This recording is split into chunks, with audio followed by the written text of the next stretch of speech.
Welcome to What If Sleepstorian, soft-spoken tales to slow the day's thoughts and carry you toward the peaceful sleep.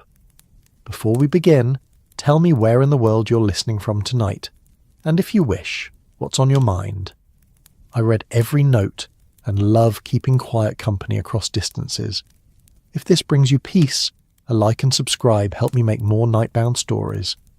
Now, settle in, get comfortable, and breathe with me as we begin.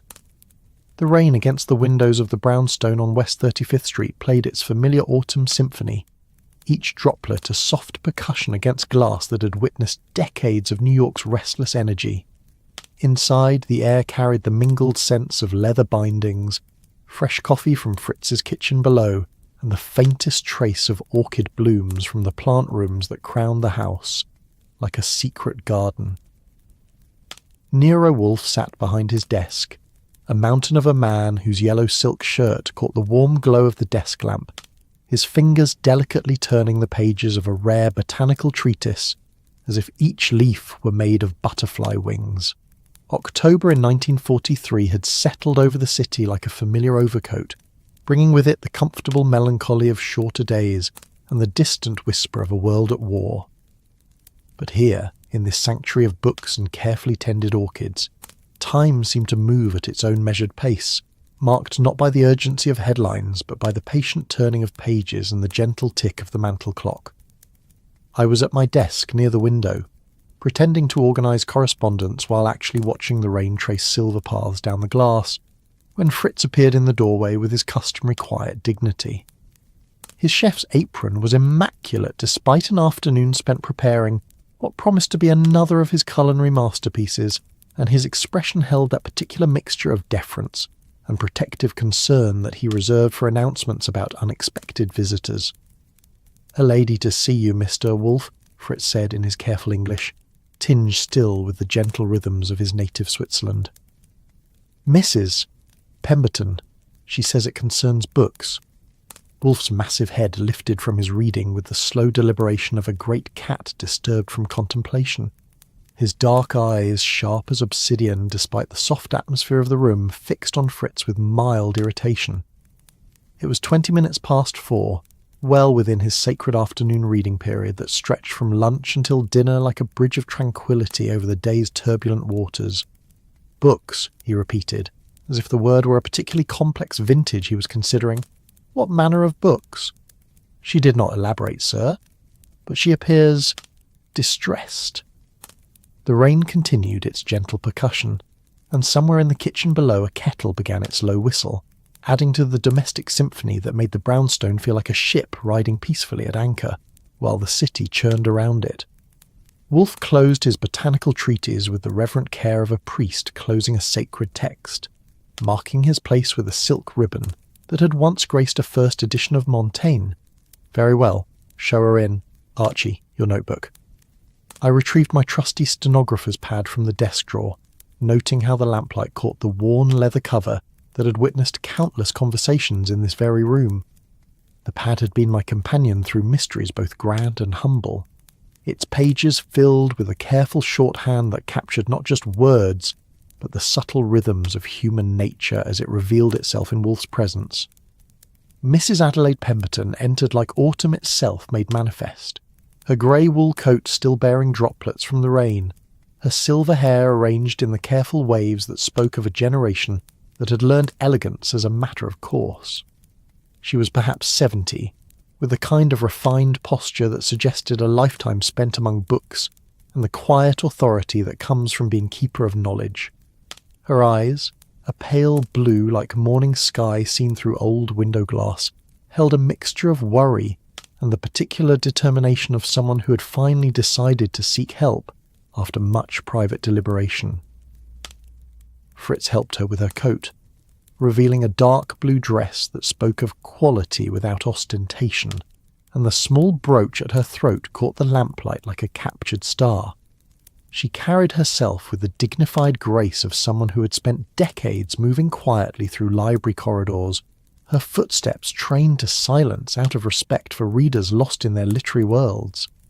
"Mrs. Pemberton," Wolfe said, gesturing toward the red leather chair that faced his desk. "Please, Be seated. Archie, perhaps some coffee? That would be lovely, she said, settling into the chair with the careful movements of someone who had learned to make herself comfortable in any setting. Her voice carried the cultured tones of old New York society, each word precisely articulated yet warm with genuine feeling. I'm sorry to intrude during your afternoon, Mr. R. Wolfe. I know your time is precious. Time spent in service of books is rarely wasted, Wolfe replied, his tone softening slightly as Fritz appeared with the coffee service on a silver tray that reflected the lamplight like captured moonlight. The china was Wolfe's second best set, delicate porcelain painted with tiny violets that seemed to bloom again in the warm light of the room. Mrs. Pemberton accepted her cup with hands that trembled only slightly, the kind of tremor that spoke more of anxiety than age. She took a careful sip, and I could see her drawing strength from the ritual, the familiar comfort of good coffee and fine china, providing an anchor in what was clearly turbulent emotional waters. I am the head librarian at the Meridian Library, she began, setting her cup down with the precise care of someone accustomed to handling valuable things. Perhaps you know it? It's a private collection on East 73rd Street, endowed by the Meridian family for the use of scholars and serious readers. Wolfe nodded slowly. I am familiar with it by reputation. A fine collection of rare books and manuscripts, if memory serves. Yes, Mrs. Pemberton said, and her pale eyes seemed to cloud like the sky before a storm. Or rather, it was. You see, Mr. Wolfe, something quite impossible has been happening. Our books are disappearing.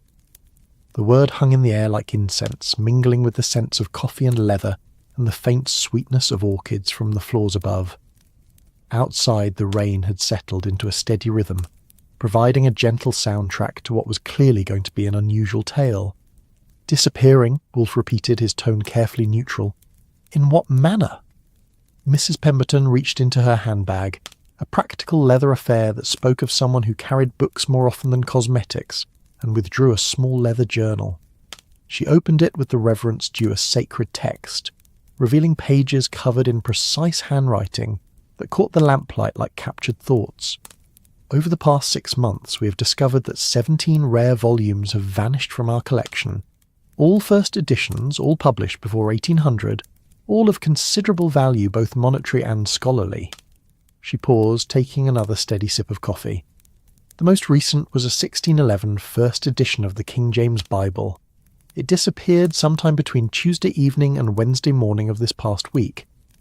I made careful notes, capturing not just her words but the way her fingers traced the entries in her journal, each missing title a small wound in what was clearly her life's work. The room seemed to grow quieter, as if the very walls were listening to this catalogue of literary loss. Your security measures? Wolfe inquired, his fingers steepled before him in the gesture that I had come to recognise as his thinking pose. Quite comprehensive, Mrs. Pemberton replied, her professional pride evident despite her distress. The library is housed in a converted mansion. All windows are barred and equipped with the most modern alarm systems. There are only 2 entrances. The main door, which is secured with 3 locks and monitored by a guard during all hours, and a delivery entrance that is used only under direct supervision. Staff? Myself, an assistant librarian named Miss Chen, and our security guard, Mr. Brennan, who has been with us for 12 years. All of us have keys, naturally, but... She paused, her hands clasping the journal as if it were a lifeline. Mr. Wolfe, there have been no signs of forced entry, no alarms triggered, no evidence that anyone unauthorized has been in the building. The implications hung in the air like smoke from an extinguished candle. I found myself glancing around Wolfe's own library walls, lined floor to ceiling with books that represented not just knowledge but trust, the fundamental assumption that what was placed on a shelf would remain there until needed. Wolfe's expression had shifted to what I privately called his orchid face, the look he wore when tending his beloved plants, patient, observant, alive to subtle signs and changes that might escape less devoted attention. You suspect someone with legitimate access. I don't want to, Mrs. Pemberton said quietly, and for the first time her voice carried the weight of true distress. These people are not just colleagues, they're family in a way. We've worked together for years, sharing the care of books that are irreplaceable. The thought that one of them might be... She couldn't finish the sentence. Outside, the rain had intensified slightly, creating a more insistent rhythm against the windows, and somewhere in the distance a church bell chimed 5 o'clock with a deep bronze voice that had been marking time in the city for decades. The sound seemed to emphasise the gravity of what Mrs. Pemberton was facing. Not just theft, but the betrayal of trust that made civilised discourse possible. "Tell me about the missing volumes," Wolfe said gently. "Not just titles, but their particular significance." Mrs. Pemberton consulted her journal again, and I could see her transformation from distressed victim to professional librarian, the role that had defined her adult life, providing structure in chaos. The pattern is quite specific.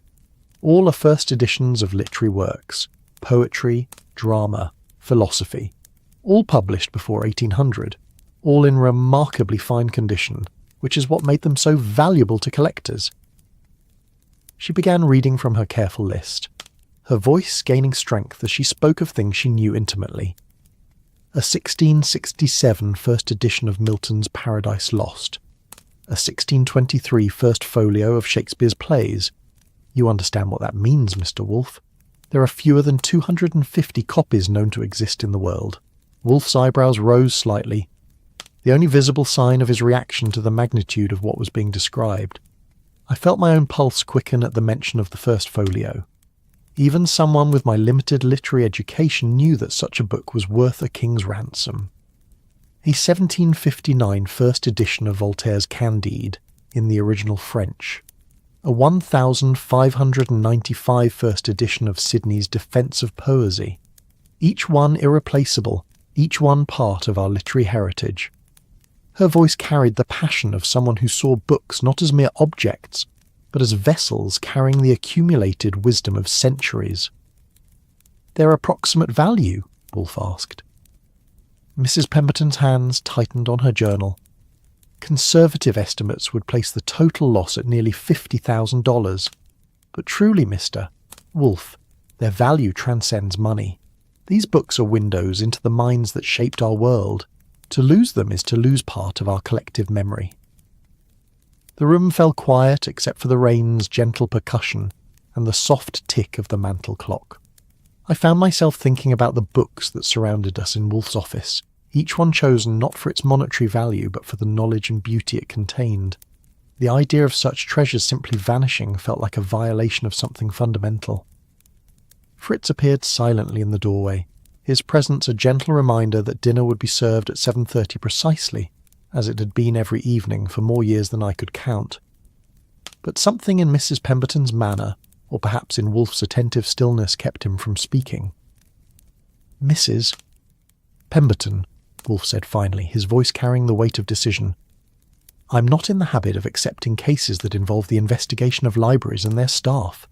Such work requires delicacy, and delicacy has never been my strongest characteristic." I saw her face fall slightly, the hope that had sustained her through what must have been a difficult decision to seek help beginning to fade like afternoon light. "However," Wolfe continued, and I could hear the subtle shift in his tone that signalled his engagement, "the theft of books is an offence against civilization itself. I will undertake your case, with the understanding that my methods may seem unorthodox." Mrs. Pemberton's relief was visible, colour returning to her pale cheeks like sunrise after a long night. "Thank you, Mr. Wolfe. Thank you so much. I wasn't sure where else to turn." "My fee is $25 per day plus expenses," Wolfe said matter-of-factly. "Archie will require access to your library and staff. You will provide him with complete cooperation and any documentation he requests." "Of course," she said, reaching into her handbag for her checkbook. "Whatever you need." As she wrote the retainer check with the careful penmanship of someone who had spent a lifetime forming perfect letters, I found myself already anticipating tomorrow's visit to the Meridian Library. There was something about this case that appealed to me. The combination of mystery and literature, the challenge of a crime that seemed impossible, and the opportunity to spend time among rare books in the company of people who truly understood their value. The rain continued its gentle conversation with the windows, and the warm light of the desk lamp created an island of comfort in the growing darkness outside. Mrs. Pemberton finished her cheque and handed it to Wolfe with the same care she would have shown a rare manuscript, her relief evident in every movement. "I'll need a complete list of everyone with access to the building," Wolfe said, accepting the cheque and placing it carefully on his desk. "Staff schedules, visitor logs, any recent changes in routine or personnel." "I have most of that with me," Mrs. Pemberton said, producing a manila folder from her capacious handbag. I prepared for the possibility that you might take the case." As she handed over the folder, her fingers brushed Wolfe's briefly, and I saw her smile for the first time since entering the room. It was a small smile, tentative as early spring, but it carried hope like morning carries light. The evening settled around us like a comfortable old coat, and somewhere in the house Fritz began the quiet preparations that would result in another of his magnificent dinners. Outside, New York continued its eternal conversation with the night, but here in this room, filled with books and warm light, and the promise of mystery soon to be unravelled, all seemed right with the world.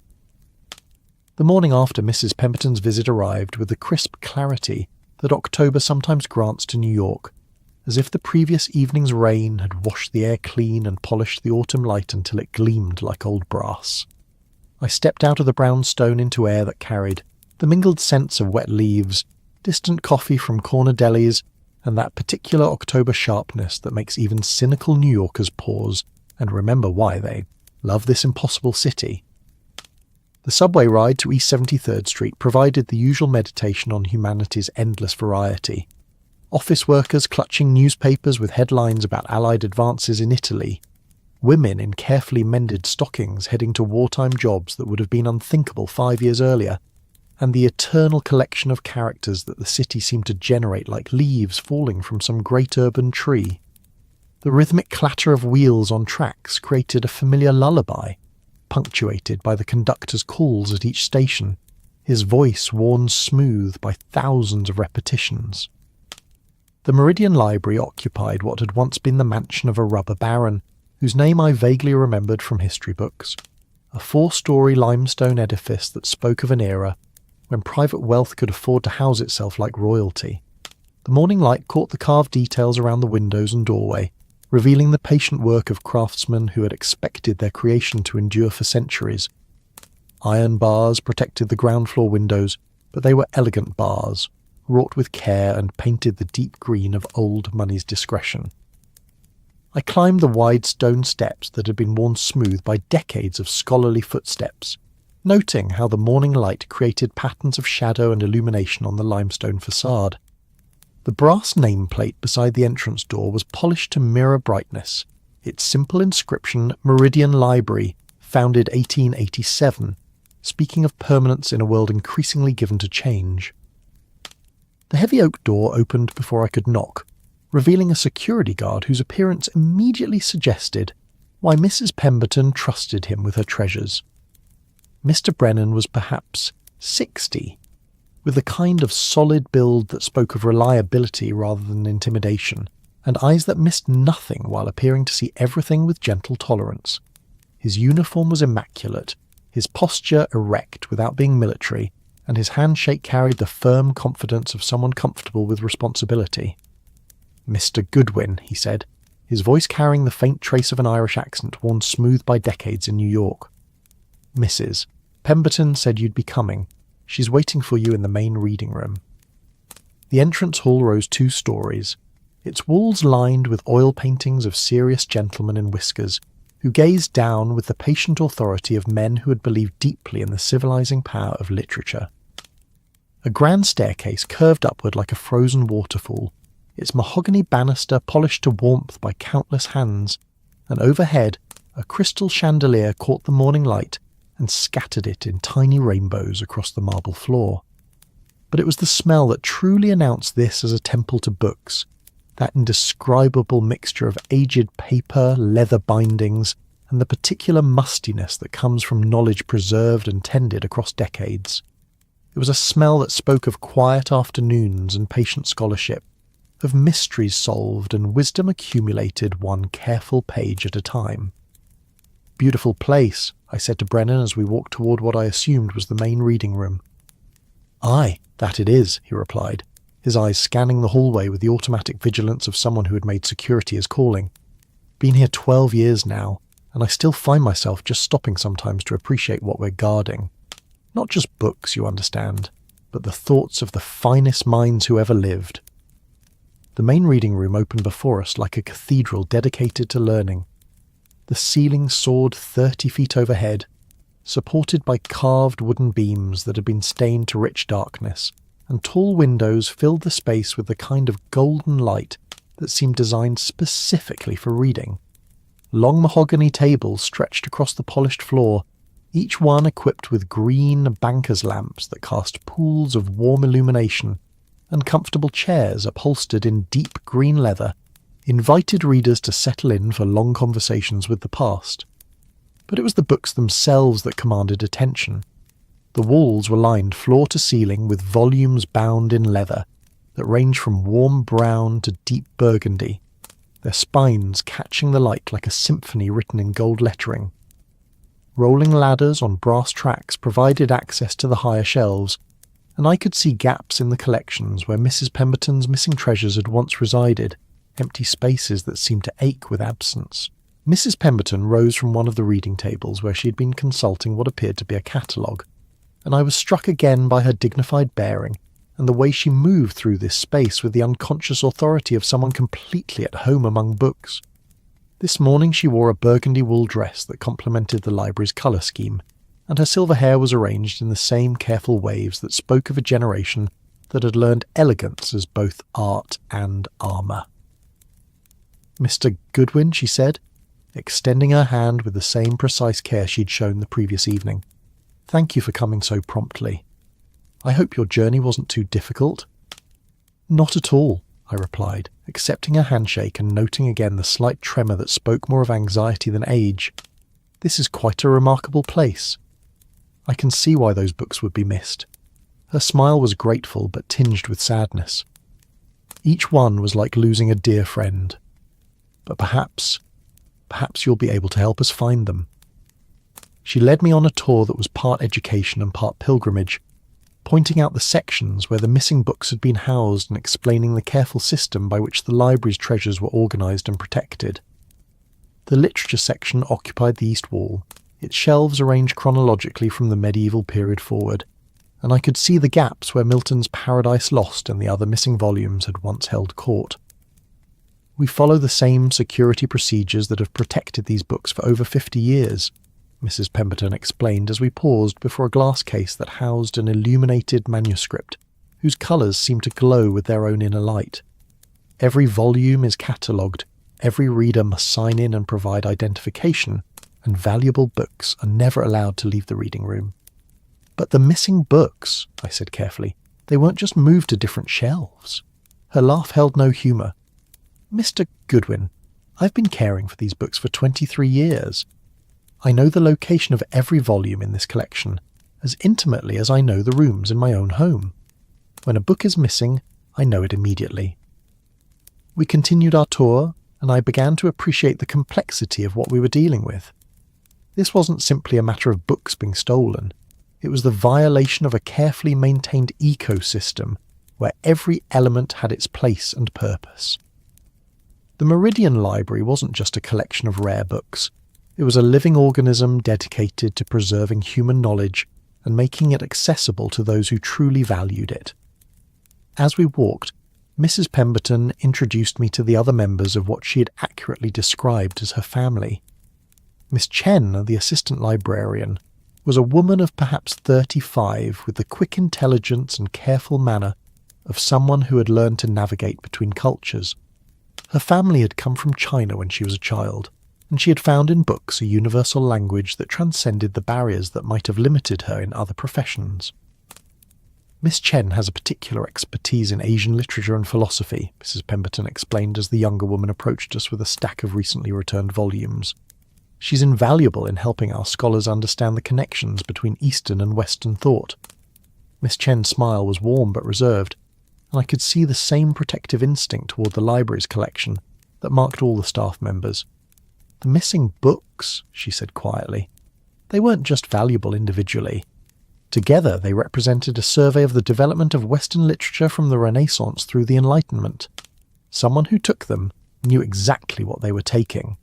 This observation struck me as particularly significant, and I made a mental note to explore it further. Random theft might result in a hodgepodge of missing items, but this pattern suggested someone with genuine knowledge and specific intentions. We continued our exploration, and Mrs. Pemberton showed me the special collections room where the most valuable manuscripts were housed in climate-controlled cases. The room felt like a shrine, with subdued lighting and the kind of reverential quiet that churches achieve only during the most solemn ceremonies. Here were treasures that represented not just monetary value, but the very foundations of human learning. Ancient texts copied by monks in medieval monasteries, first attempts to capture the thoughts of philosophers and poets for posterity. The Shakespeare First Folio was kept here, Mrs. Pemberton said, gesturing toward an empty case that seemed to radiate loss. It had been in the collection since 1923 when Mr. Meridian's son acquired it from a London dealer. To think that it's simply gone. The afternoon light was beginning to slant through the tall windows, creating new patterns of shadow and illumination among the stacks, when I encountered the library's regular patrons. They were an interesting collection of individuals, each one representing a different aspect of the scholarly world that the Meridian Library served. Professor Blackwood was perhaps 70, a retired classics scholar from Columbia University, who had been coming to the library 3 days a week for the past 15 years. His white hair was perpetually dishevelled in the way that suggested deep thinking took precedence over personal grooming, and his tweed jacket bore the accumulated stains of countless lunches eaten while reading.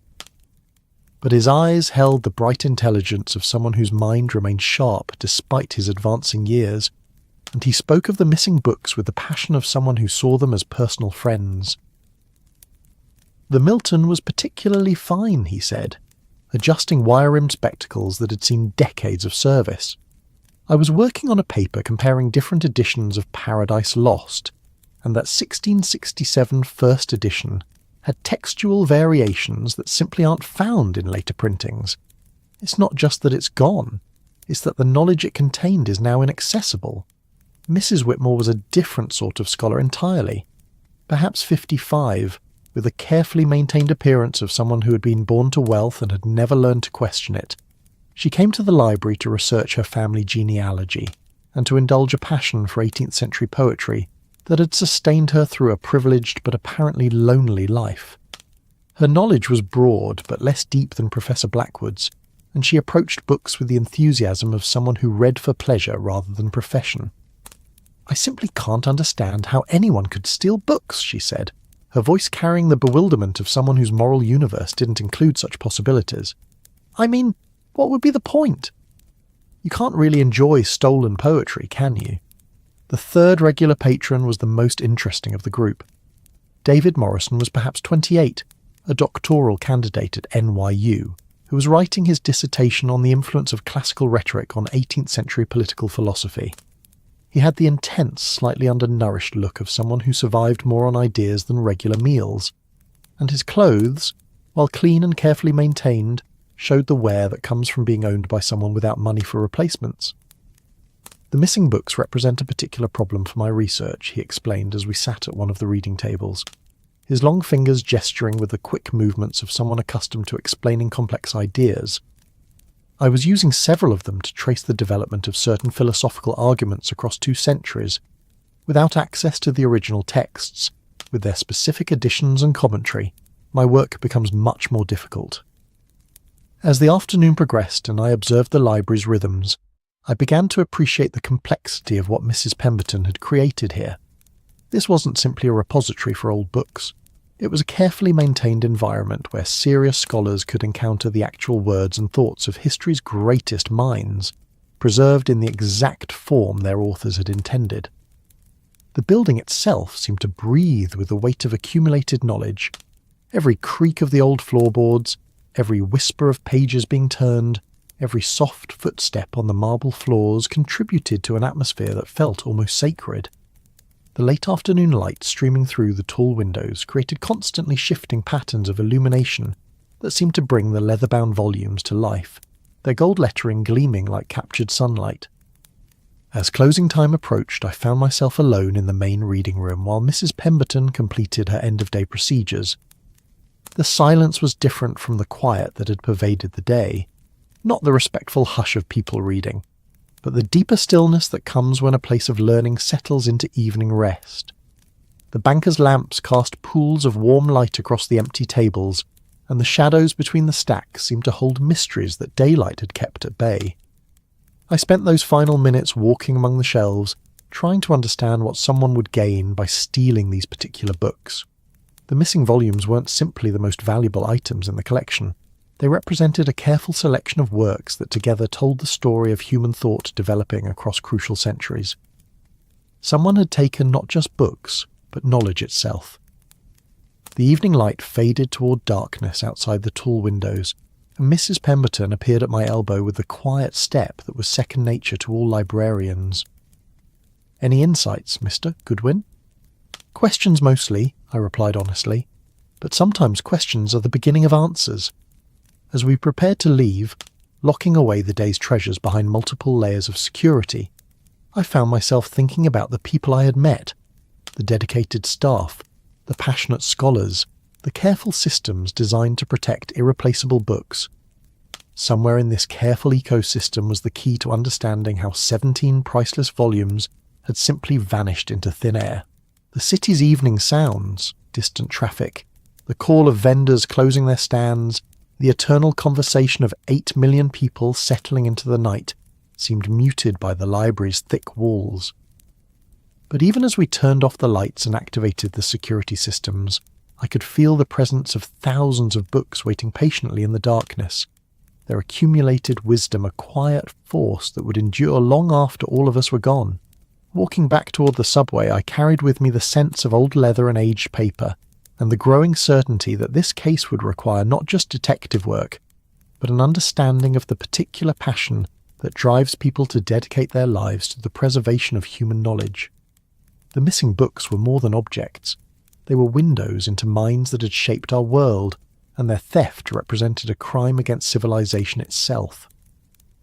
The following morning brought one of those November days that New York sometimes offers as compensation for the grey months ahead.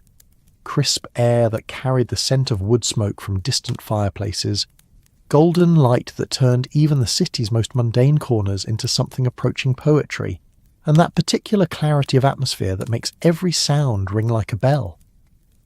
I had spent the night reviewing Mrs. Pemberton's files and making notes about the library's staff and patrons, but this morning's investigation would take me into the more mysterious world of private collectors and rare book dealers.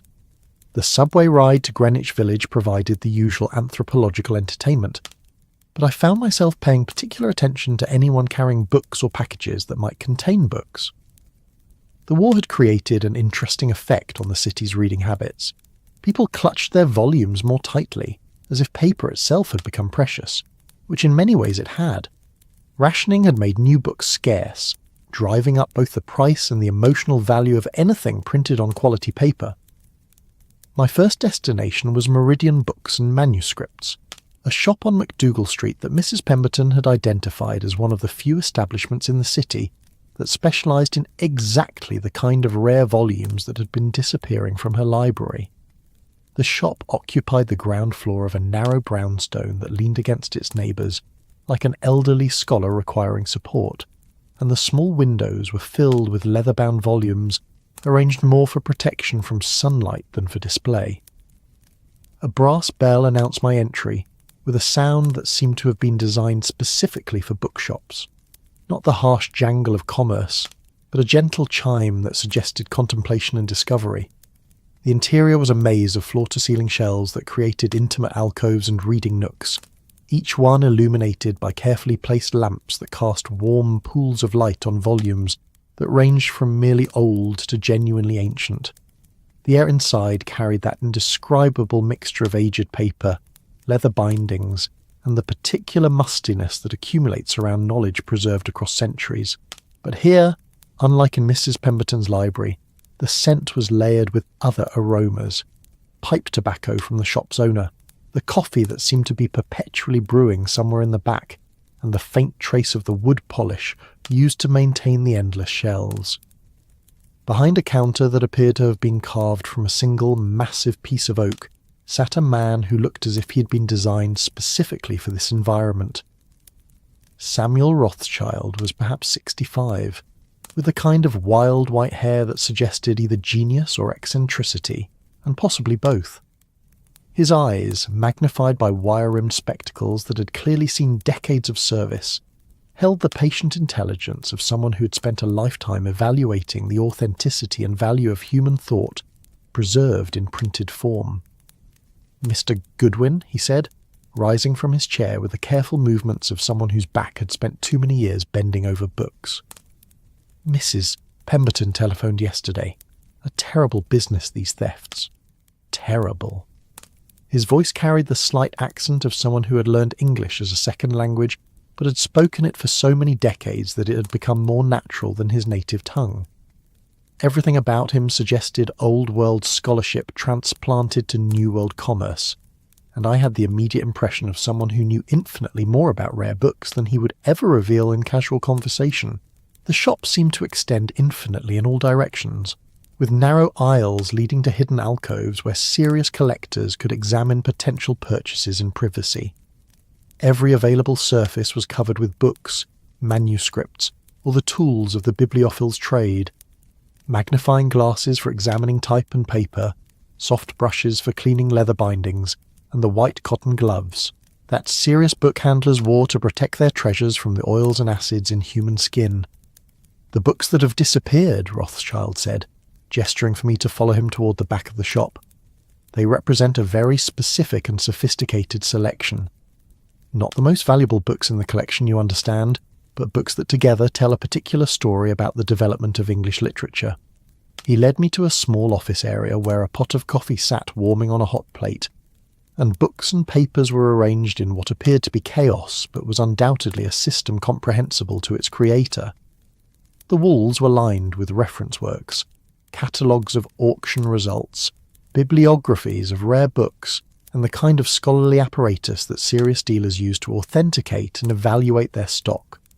"Coffee?" he asked, pouring himself a cup from a pot that looked as if it had been brewing for hours. "It's strong, but then so is the business of rare books." I accepted the coffee, which proved to be exactly as advertised. Strong enough to wake the dead and bitter enough to remind you that life wasn't always sweet. But it was warm and genuine, like its maker, and I found myself settling into one of the worn leather chairs that flanked his desk. "Tell me about the market for books like the ones that were stolen," I said, pulling out my notebook. "Who buys first editions of Paradise Lost and Shakespeare folios?" Rothschild's laugh was dry as autumn leaves. "Ah, now you ask the right question.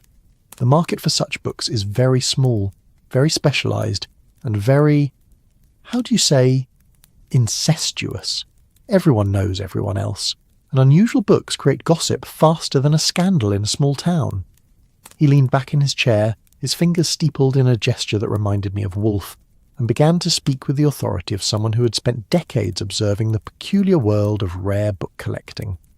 The picture that emerged was of a closed community where reputation was everything, where authenticity was the ultimate currency, and where the appearance of a significant book without proper provenance would immediately arouse suspicion. "The Shakespeare First Folio, for instance," he said, his eyes growing distant with the look of someone contemplating a treasure beyond ordinary comprehension. "There are perhaps 250 copies known to exist worldwide. Everyone is documented, catalogued and watched. If Mrs. Pemberton's copy were to appear at auction, or even in a private sale, it would be recognised immediately. But surely there are collectors who don't ask too many questions about where their books come from." Rothschild's expression grew more serious, and he leaned forward with the intensity of someone sharing a confidence. "Mr. Goodwin, you must understand. The people who collect books of this calibre are not like ordinary collectors.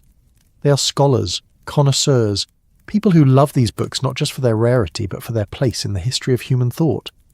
Such people do not buy stolen goods knowingly. He paused to sip his coffee, and I could see him weighing his words carefully. However, there are other markets. Private collectors in South America, for instance, where questions might not be asked so rigorously. European collectors whose libraries were disrupted by the war, and who might be rebuilding their collections with less attention to provenance. And of course, there are always rumours of collectors who purchase books with the intention of never allowing them to be seen again. This last comment struck me as particularly ominous. Books that disappear completely. Wealthy men who collect for the pleasure of ownership rather than scholarship. They buy books to possess them, to know that they alone have access to these treasures. Such collections are never catalogued publicly, never made available to scholars, never seen by anyone except their owners. The idea of the Shakespeare First Folio locked away in some private vault, available only to one man's vanity, was deeply disturbing. I thought of Professor Blackwood's passion for the textual variations in different editions of Milton, of the young graduate student Morrison who needed access to original sources for his dissertation, of all the future scholars who might benefit from studying these irreplaceable texts. Rothschild seemed to read my thoughts. Yes, it is a tragedy when books disappear into such collections. Books are meant to be read, studied, shared. They are not decorative objects or investments, they are living vessels of human knowledge. As the morning progressed, Rothschild introduced me to the complex ecosystem of rare book dealing in wartime New York. The war had disrupted the normal channels through which books move between collections, creating both opportunities and dangers. European refugees were selling family treasures to finance their new lives in America, sometimes without complete documentation of ownership. Estate sales were more frequent as old New York families felt the economic pressures of wartime, and books that had been in private libraries for generations were suddenly available to collectors with sufficient funds. There has been more movement in the rare book market during the past 2 years than in the previous 10, Rothschild explained, gesturing toward a stack of auction catalogues that reflected the unusual activity. War creates refugees, and refugees must sell what they own to survive. It also creates wealthy men who profit from wartime industries and seek to spend their new money on things that will enhance their cultural status. He showed me catalogues from recent auctions at Pack Burnett and other prestigious houses, pointing out the kinds of books that had been selling and the prices they commanded. The numbers were staggering. A single important book might sell for more than most people earned in a year, and the competition among serious collectors was fierce. But, he added with the careful emphasis of someone making an important point, legitimate dealers maintain extensive records. Every significant book that passes through proper channels leaves a paper trail. Purchase records, authentication documents, exhibition catalogues. When a book disappears from these records, knowledgeable people notice. The afternoon found me in a very different environment, climbing the marble steps of a Fifth Avenue mansion that spoke of the kind of wealth that had been accumulating interest since before the Civil War. Mrs. Pemberton had arranged for me to meet Cornelius Vandermark III, one of New York's most prominent private collectors and a man whose library was said to rival that of many universities. The mansion occupied an entire city block and rose 5 stories above the sidewalk like a limestone cliff, its windows gleaming with the kind of cleanliness that required a staff of full-time servants.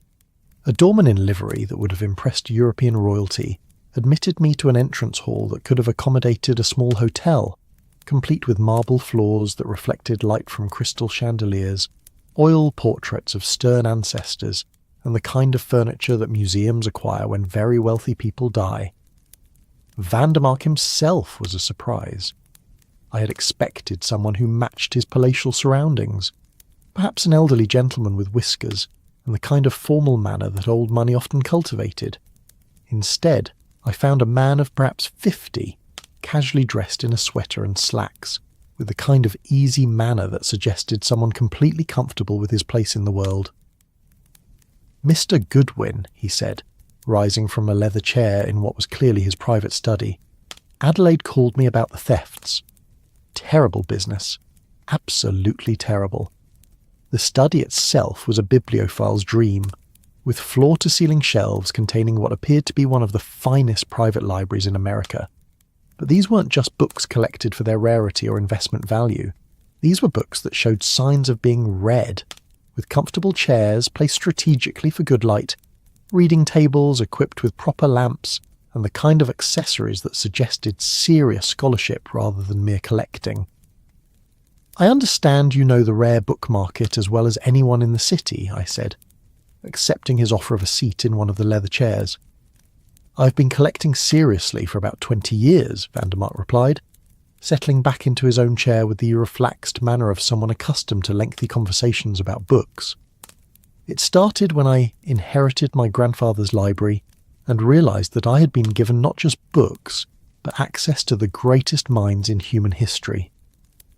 Unlike Rothschild's shop, which had felt like a commercial enterprise devoted to books, Vandermark's library felt like a private sanctuary where wealth had been used to create the perfect environment for reading and contemplation. The afternoon light streaming through tall windows was filtered through curtains that protected the books from direct sunlight while providing ideal illumination for reading. The air carried the scent of leather bindings and the faint trace of the wood polish used to maintain the endless shelves, but also something else, the indefinable atmosphere that comes from books being genuinely loved rather than merely possessed. "The book stolen from the Meridian," Vandermark said, leaning forward with the intensity of someone who understood the magnitude of the loss. "They represent some of the most important moments in English literary history. The Shakespeare First Folio alone." He paused, shaking his head. "There are collectors who would pay almost any price for such a book." "Any price?" "You have to understand, Mr. Goodwin, that for serious collectors, money becomes almost irrelevant when you're talking about books of this importance. The First Folio isn't just a book, it's the source of half of Shakespeare's plays. Without it, we wouldn't have Macbeth, Julius Caesar, As You Like It. The list goes on. Owning such a book is like owning a piece of human civilization." He rose and walked to one of his own glass cases, where a volume bound in brown leather rested on a custom-made stand. "This is my copy of the 1623 First Folio," he said quietly. "I bought it 15 years ago from a London dealer who had acquired it from a family that had owned it for 2 centuries. The provenance was completely documented, the authenticity beyond question. I approached the case and found myself looking at what was undoubtedly one of the most important books in existence. The leather binding showed its age with the kind of gentle wear that comes from centuries of careful handling, and I could see the faint outline of text through the pages. This single volume contained the literary foundation of English-speaking culture, and I was struck by both its obvious importance and its physical vulnerability." "What would someone do with a stolen First Folio?" I asked. Vandermark's expression grew troubled. "That's the terrible irony of such a theft. The book is too famous to sell through normal channels, too recognizable to display publicly, too important to destroy. A thief would be left with a treasure that could never be fully enjoyed." He moved away from the case and returned to his chair, his manner now reflecting the gravity of what we were discussing. Unless, of course, the thief had already arranged a private sale to someone who didn't care about provenance and was willing to keep the book hidden indefinitely. Such people exist. Unfortunately, yes. There are collectors, a very few thankfully, who collect for the pure pleasure of ownership. They buy books knowing they will never be able to show them to other scholars, never be able to loan them to exhibitions, never be able to contribute to the advancement of knowledge. They simply want to possess things that no one else can have. The afternoon was growing late, and the light in Vandermark's library was beginning to take on the golden quality that made even ordinary books look like treasures. But as we continued our conversation, a more disturbing picture began to emerge of the underground market for stolen rare books. Vandermark spoke of collectors he had heard about but never met, wealthy individuals who had made their fortunes in industries that had prospered during the war and who sought to purchase cultural legitimacy along with their books. These were not scholars or genuine lovers of literature, but people who saw rare books as trophies to be displayed in private, symbols of a sophistication they could buy but not earn.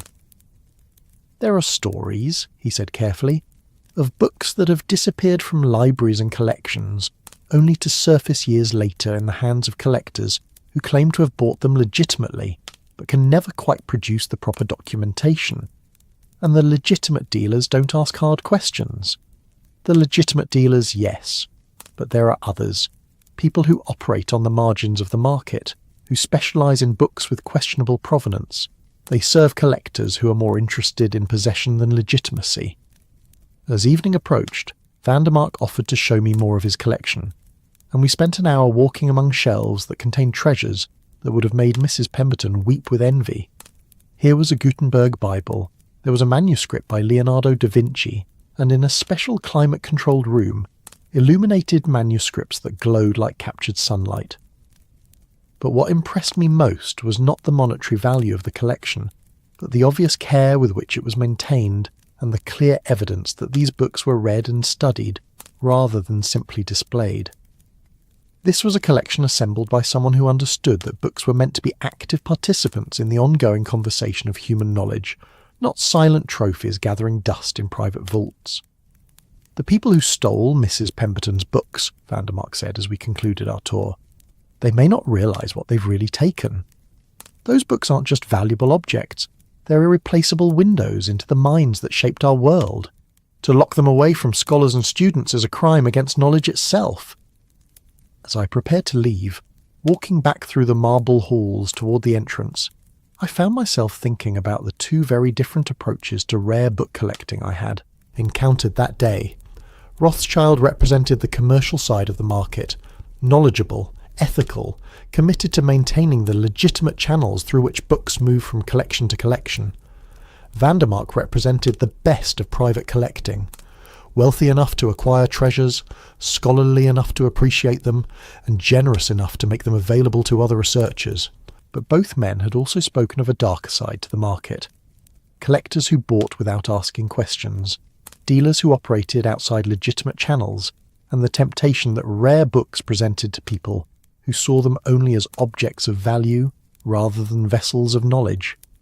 The evening air carried the first bite of approaching winter, and the city's lights were beginning to flicker on as office workers headed home and the night shift took over the eternal task of keeping New York alive. As I rode the subway back toward the brownstone, I carried with me new questions about the missing books and a growing appreciation for the complex world into which someone had introduced those 17 stolen treasures. The rhythmic clatter of the subway wheels provided a steady percussion for my thoughts, and I found myself imagining the Shakespeare First Folio, locked away in some private vault, its pages unread, its knowledge unavailable to the scholars who might benefit from studying it. The theft was more than just the taking of valuable objects. It was an assault on the very idea that knowledge should be shared, and that the greatest achievements of human thought belong not to individuals but to civilization itself. By the time I climbed the steps to Wolfe's brownstone, the day's investigations had provided more questions than answers, but they were the right kind of questions. Somewhere in the network of dealers, collectors, and shadowy figures who operated on the margins of the rare book market was the key to understanding who had taken Mrs. Pemberton's treasures, and more importantly, how they might be recovered before they disappeared forever into the private hoards of collectors who valued possession more than knowledge. The evening mist had begun its slow dance with the streetlights along West 35th Street by the time I climbed the familiar steps to Wolfe's brownstone, my mind still turning over the day's revelations like pages in a book whose meaning remained tantalizingly just beyond comprehension.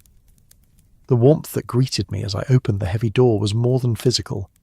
It was the embrace of a place where knowledge was valued, questions were welcome, and the patient work of understanding could proceed without the pressures of a world that seemed increasingly obsessed with speed and surface appearances. The house breathed around me with its familiar rhythms. From the kitchen came the gentle sounds of Fritz preparing what would undoubtedly be another masterpiece of culinary art, the soft chop of knives on cutting boards, and the whisper of steam from pots that contained mysteries I had learned not to investigate too closely. Above, the subtle hum of the climate control system that kept Wolfe's beloved orchids in their perfect tropical environment, and throughout the house, the almost inaudible settling sounds of old wood and careful craftsmanship aging gracefully together. I found Wolfe in his office, settled in his oversized chair like a mountain that had found its perfect valley. The desk lamp cast its warm circle of light over the evening's reading material. Tonight it appeared to be a leather-bound treatise on the cultivation of tropical plants, complete with hand-coloured illustrations that glowed like stained glass in the lamplight.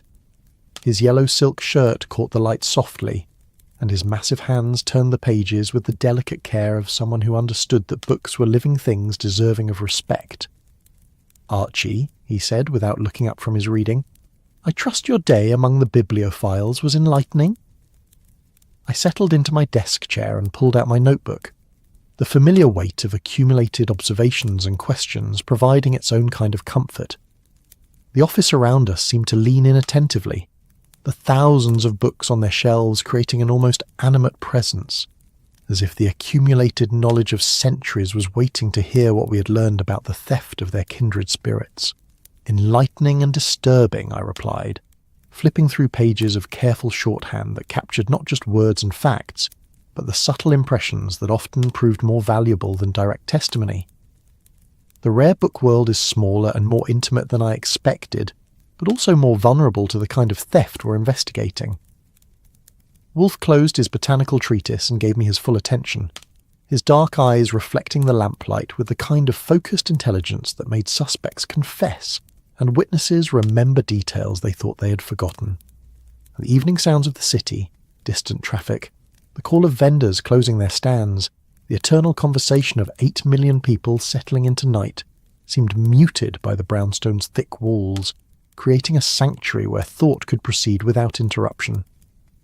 "Tell me," he said simply, and I began the careful process of translating my day's observations into the kind of organised narrative that Wolfe required for his particular brand of deductive reasoning. I described Samuel Rothschild's bookshop, with its maze of shelves and the old dealer's encyclopedic knowledge of the legitimate rare book market.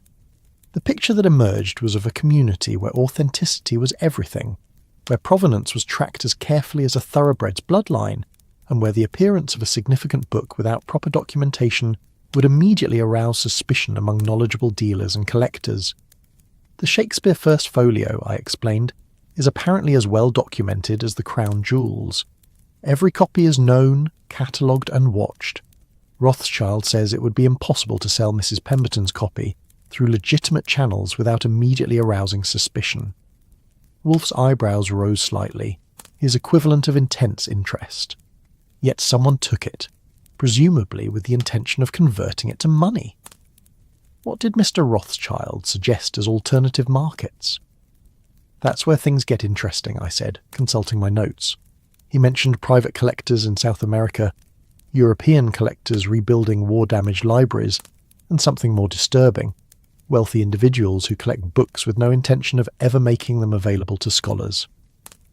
I moved on to describe my afternoon with Cornelius Vandermark III, painting a picture of legitimate collecting at its finest, wealth used to preserve and study humanity's greatest literary treasures, but also wealth that understood its responsibilities to the broader community of scholarship. Vandermark's library had been a revelation, showing how private collecting could serve the cause of a knowledge rather than simply satisfying personal vanity. But Vandermark confirmed the existence of a darker side to collecting, I continued, turning to a fresh page of notes. Collectors who buy stolen books knowing they can never display them publicly, dealers who operate outside legitimate channels, and the temptation that the war has created for people to sell books without proper documentation. Wolfe listened without interruption, his fingers steepled before him, in the gesture I had come to recognise as his thinking pose.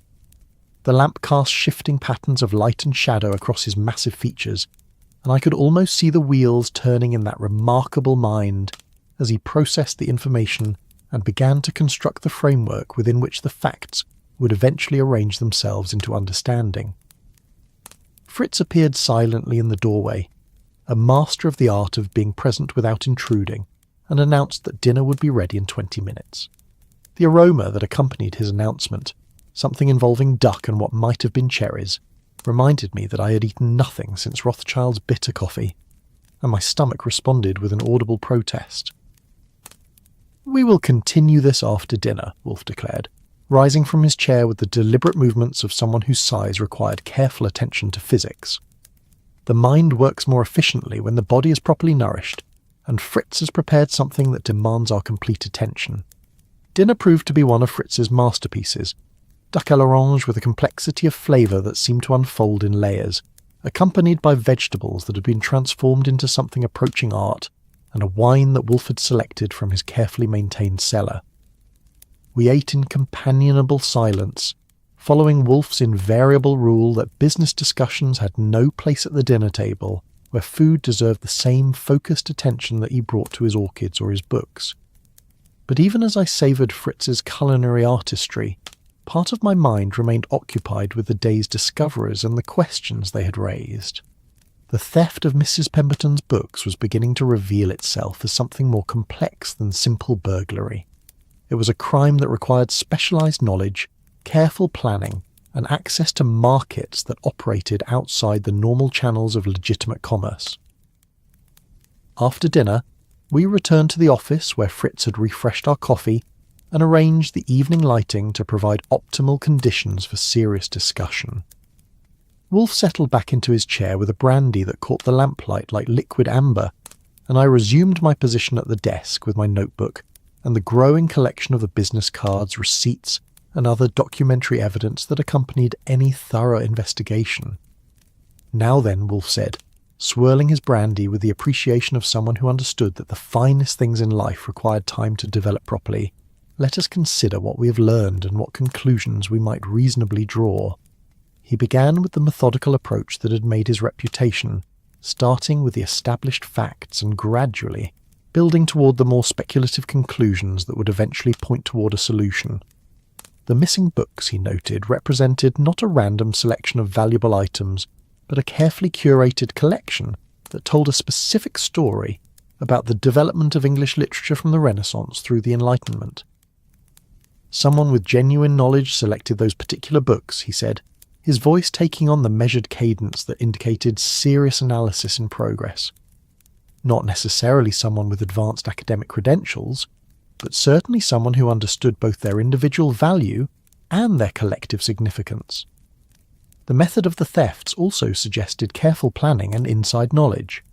The books had disappeared without triggering any of the library's security systems, without leaving any evidence of forced entry, and without arousing suspicion until their absence was discovered during routine checks. This pointed strongly towards someone with legitimate access to the library and detailed knowledge of its security procedures. Mrs. Pemberton, her assistant Miss Chen, and the security guard Brennan all have keys and access, I noted, consulting my notebook. But all three also have decades of service to the library and no apparent motive for theft. Apparently being the operative word, Wolfe replied.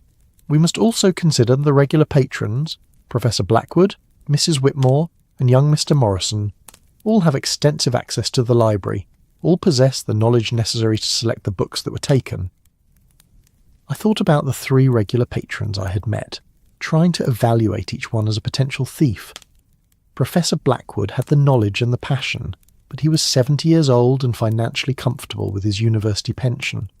Mrs. Whitmore had the access and opportunity, but her wealth made monetary motives unlikely, and her genuine love of books seemed inconsistent with theft. David Morrison, the graduate student, presented a more complex case. He had the knowledge, the access, and unlike the others, he appeared to have financial pressures that might motivate theft. His clothes showed the wear that comes from having too few resources, and his intense focus on his dissertation suggested someone whose entire future depended on academic success. Morrison is interesting, I said, flipping back through my notes to find my observations about the young scholar. He's writing a dissertation that specifically requires several of the stolen books. He has access, knowledge, and apparent financial need, but something about him doesn't fit. When he talked about his research being disrupted by the thefts, he seemed genuinely frustrated, not like someone who was putting on an act. And if he had stolen the books for money, why would he continue coming to the library and drawing attention to himself? Wolfe nodded slowly, his brandy catching the lamplight as he considered my observations. The evening had settled fully around the brownstone, and outside the windows the city's night sounds provided a gentle soundtrack to our deliberations. Somewhere in the distance a church bell chimed 9 o'clock, its bronze voice carrying across the rooftops with the authority of time itself. There is also the question of method, Wolfe continued. How does one remove 17 books from a well-secured library without detection? The volumes are not small. The Shakespeare First Folio, for instance, is quite substantial. Yet no one saw suspicious packages being removed. No one noticed unusual behaviour. This has been bothering me since my visit to the library. The books hadn't disappeared all at once. Mrs. Pemberton's records showed they had been taken over a period of 6 months, roughly 3 books per month. This suggested either remarkable boldness or a method that made detection unlikely. What if they weren't removed all at once? I said, the idea forming as I spoke. What if someone was taking them out one at a time, in a way that wouldn't arouse suspicion? Wolfe's eyes sharpened with interest. Continue. Everyone I met at the library carries books. Professor Blackwood always has a stack of volumes he's consulting. Mrs. Whitmore brings her own books for comparison with the library's copies. Morrison has materials for his dissertation. If someone were to substitute their own book for one of the library's treasures, the substitution would need to be temporary, Wolfe said, following my reasoning. Long enough to remove the genuine article from the building, but not so long as to arouse suspicion during routine checks. The implications were disturbing. If someone was indeed using this method, it would require not just access and knowledge, but considerable boldness and careful timing. They would need to know the library's routines well enough to predict when particular books would be checked, and they would need a way to make the substitutions without being observed by staff or other patrons. But there's still the question of motive, I said, returning to my notes. Even if we can figure out how the books were taken, we need to understand why. Rothschild and Vandermark both emphasised how difficult it would be to sell these books through legitimate channels. Wolfe rose from his chair and walked to one of his own bookshelves, his fingers trailing along the spines of volumes that had been his companions for decades. The gesture seemed unconscious, the natural movement of someone seeking inspiration from the accumulated wisdom of centuries. Consider the possibility that immediate sale was not the motive, he said finally. What if someone took the books with the intention of holding them for an extended period, waiting for memories to fade and provenance questions to become less pressing? The idea had a certain logic to it. Stolen art often disappeared for decades before surfacing in collections far from its point of origin, and rare books might follow a similar pattern. But this raised new questions about storage, preservation, and the psychological profile of someone willing to steal treasures they might not be able to enjoy for years. Or, Wolfe continued, settling back into his chair with a satisfied air of someone whose thinking was beginning to achieve clarity, consider the possibility that the books were taken not for their monetary value, but for their intellectual value. Someone who needed access to specific texts for research purposes, someone who could not afford to purchase copies, but required intimate familiarity with the original editions. This possibility struck me as particularly intriguing, especially in light of my conversations with the library's patrons. Morrison's dissertation research had been specifically dependent on several of the stolen books, and his financial situation made it unlikely that he could afford to purchase copies of his own. But would academic desperation drive someone to theft? The evening progressed with Wolfe's methodical analysis of every aspect of the case, from the specific books that had been targeted to the methods by which they might have been removed from the library.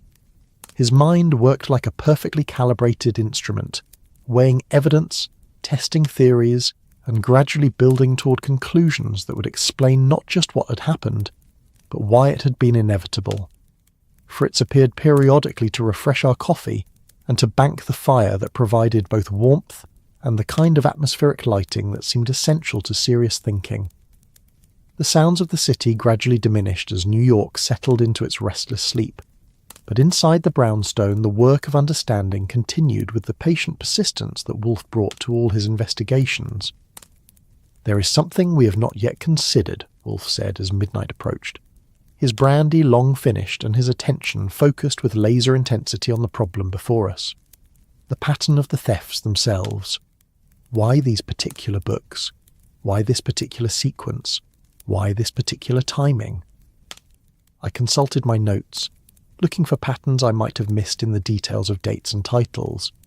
The thefts had begun 6 months ago with the Milton Paradise Lost, followed by the Voltaire Candide, then the Sydney Defence of Poesy. Each theft had been separated by roughly 3 weeks, and each book represented a different period in literary history. It's almost like someone was conducting a survey course in English literature, I said, the observation surprising me as I made it, starting with the Renaissance and working forward through the Enlightenment.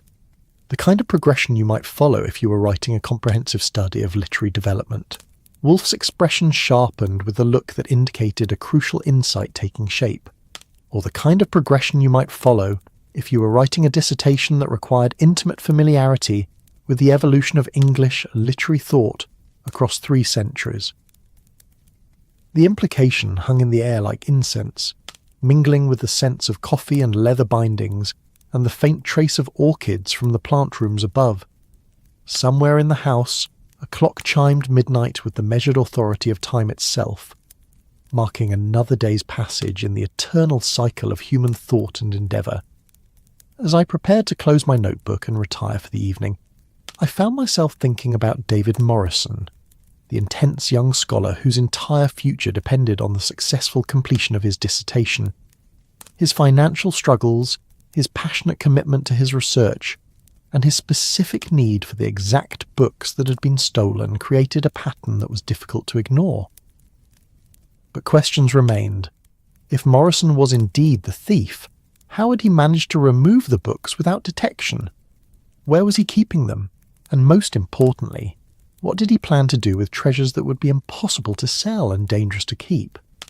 The evening mist had thickened into the kind of fog that transformed New York into something approaching mystery, and as I looked out at the shrouded streetlights, I realized that tomorrow would bring new questions and hopefully new answers to the puzzle of Mrs. Pemberton's missing treasures.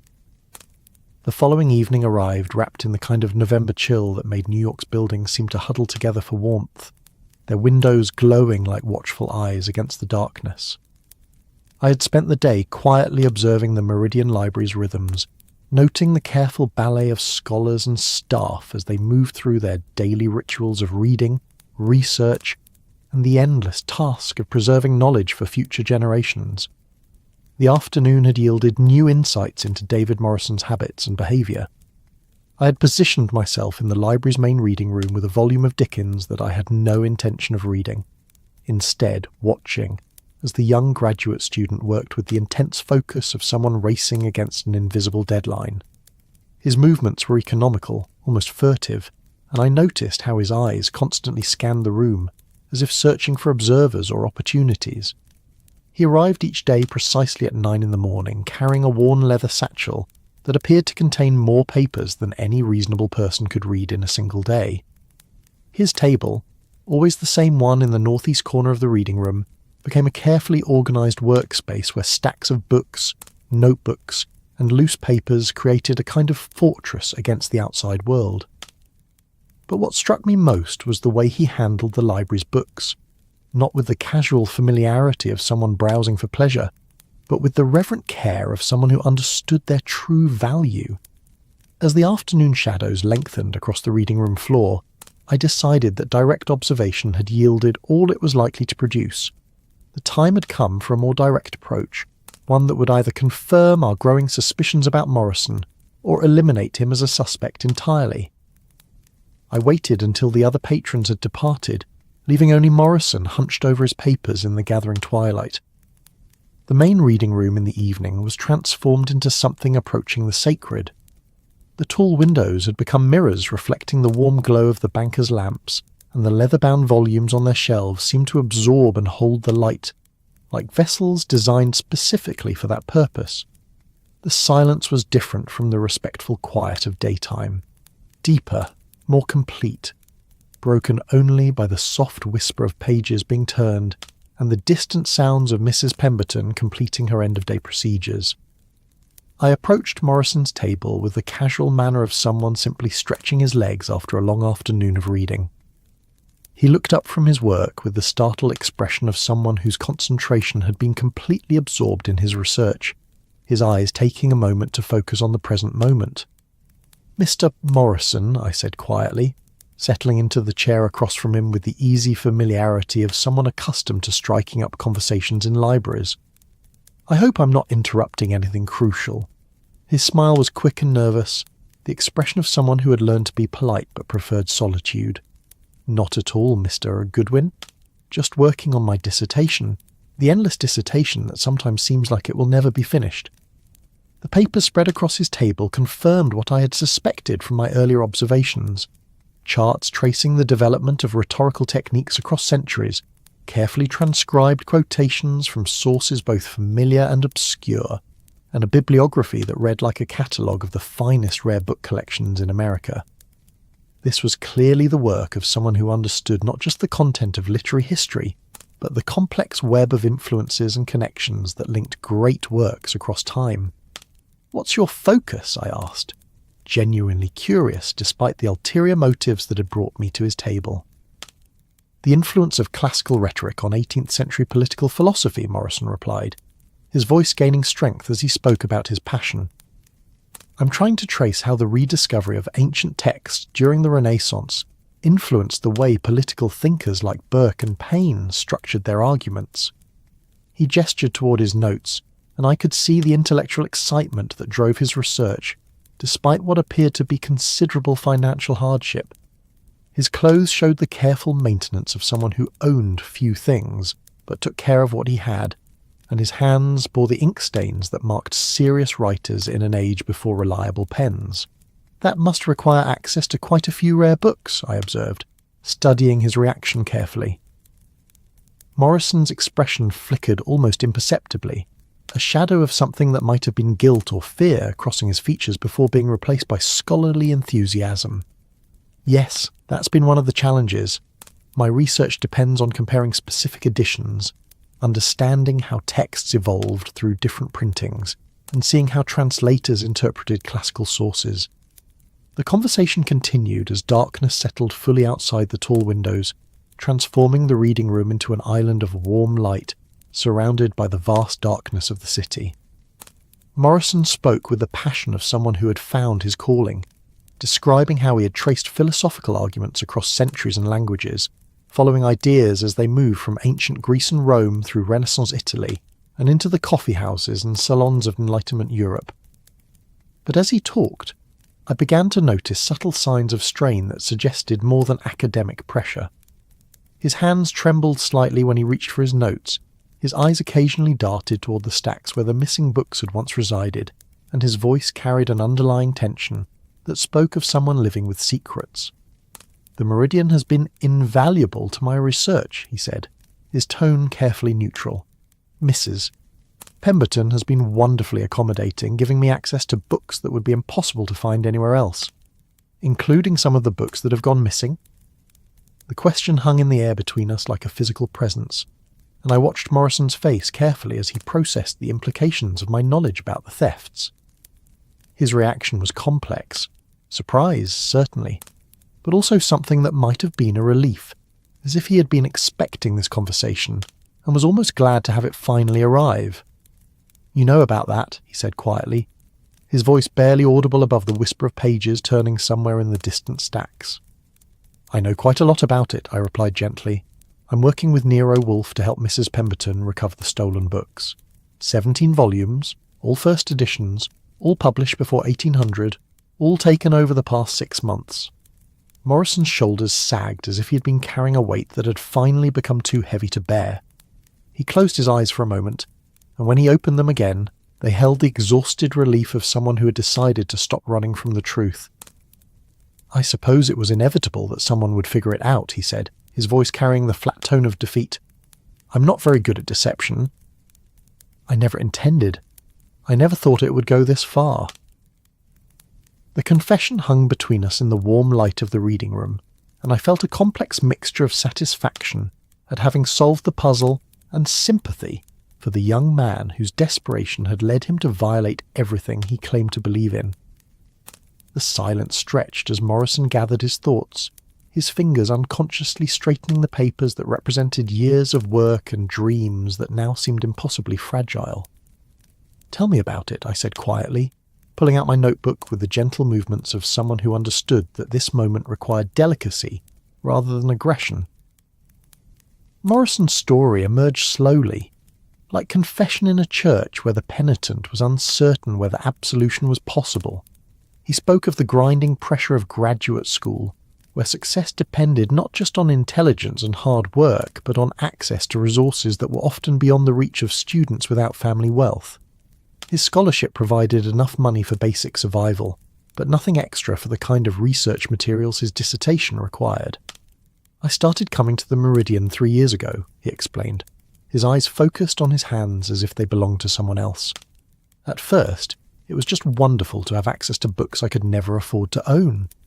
Mrs. Pemberton was so generous, so understanding of what I was trying to accomplish. The library had become his second home," he explained, a place where he could escape the cramped apartment he shared with 2 other graduate students and surround himself with the books that represented everything he hoped to achieve. He had developed relationships with the staff, earned their trust, and gradually been given greater access to the collection's most valuable treasures. "The first time was almost an accident," Morrison continued, his voice growing stronger as the relief of confession overcame his initial reluctance. "I was working with the Milton first edition, making careful notes about textual variations that were crucial to my argument, but Mrs. Pemberton announced that the library would be closed for several days while they updated the security system. The timing had been catastrophic for Morrison's research schedule. He was facing a deadline for a crucial chapter of his dissertation, and the Milton text contained variations that existed nowhere else. In desperation, he had conceived a plan that seemed both simple and temporary. I had my own copy of Paradise Lost, a modern edition, but bound in leather to look old from a distance. I thought I could substitute it for the first edition, just for a few days, just long enough to finish my work at home. The substitution had been easier than he had expected. The library's security focused on preventing unauthorized people from entering rather than on tracking the movement of individual books, and the staff trusted regular patrons like Morrison to handle valuable volumes responsibly. He had simply placed his modern copy in the space where the first edition belonged, and walked out with a genuine article in his satchel. "I told myself it was just borrowing," Morrison said, his voice carrying the hollow sound of someone who no longer believed his own justifications. "I would return it as soon as I finished the chapter, and no one would ever know. But then the chapter had led to new questions, new research directions that required extended access to the original text. Days had stretched into weeks, and Morrison found himself in the impossible position of someone who had crossed a line but couldn't find a way back across it. And then you realized how easy it had been," I prompted gently. Morrison nodded miserably. The Voltaire came next. I needed it for a comparison with Milton, looking at how both authors used classical sources. I told myself it was still temporary, still just borrowing for legitimate research purposes. The pattern had established itself with the inexorable logic of addiction. Each new book seemed essential to his research, each theft easier to justify than the last. Morrison had developed a system that minimized his risk of detection, carefully timing his substitutions for periods when routine checks were least likely, selecting his temporary replacements to match the originals as closely as possible, and always maintaining the fiction that he was simply a dedicated scholar doing legitimate research. The Shakespeare folio was the worst, Morrison admitted, his voice dropping to barely above a whisper. I knew it was wrong, even as I was doing it, but I was so close to finishing, so close to having everything I needed for my dissertation. I told myself it would be the last one, that I would return everything once I had my degree and could find a position that paid enough to buy my own research materials. The evening had settled fully around the library, transforming the familiar reading room into something that felt both intimate and vast. Outside, the sounds of the city continued their eternal conversation. Distant traffic, the call of vendors, the footsteps of people heading home or heading out for the evening's pleasures. But inside the circle of warm lamplight, Morrison's confession continued with the steady rhythm of someone finally unburdening himself of secrets that had grown too heavy to carry alone. "Where are the books now?" I asked, though I thought I already knew the answer. "In my apartment," Morrison replied immediately, "hidden in a trunk under my bed, wrapped in cloth to protect them from moisture and light. I check on them every day, making sure they're safe. I know it sounds crazy, but I love those books. I would never let anything happen to them. The irony of his situation was both tragic and absurd. A book thief who was also the book's most devoted caretaker, someone who had stolen treasures he couldn't bear to see damaged or neglected. Morrison described the elaborate precautions he had taken to preserve his stolen library.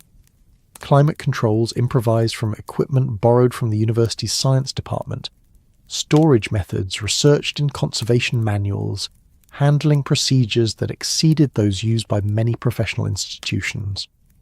"I know what you're thinking," Morrison said, finally looking up from his hands to meet my eyes. "How could someone who loves books so much steal them? But you have to understand, I wasn't stealing them for money. I was rescuing them from a system that makes knowledge a luxury good, available only to people wealthy enough to afford it." His justification carried the passion of someone who had convinced himself that his crimes were actually moral acts, that stealing from a private library to advance human knowledge was somehow different from ordinary theft. But even as he spoke, I could see the cracks in his reasoning, the growing awareness that good intentions couldn't transform theft into virtue. "I've read every one of those books cover to cover," Morrison continued, his voice gaining strength as he spoke about his genuine scholarship. "I've made discoveries that no one has made before, connections that could change how we understand the development of Western thought. My dissertation will be built on insights that were only possible because I had intimate access to those original texts." The tragedy of Morrison's situation was becoming clear. His research was apparently genuine and potentially valuable, but it was built on a foundation of theft that would invalidate any conclusions he might reach. Even if his insights were brilliant, they could never be published or acknowledged because doing so would require admitting to the crimes that had made them possible. "What did you plan to do when you finished your dissertation?" I asked.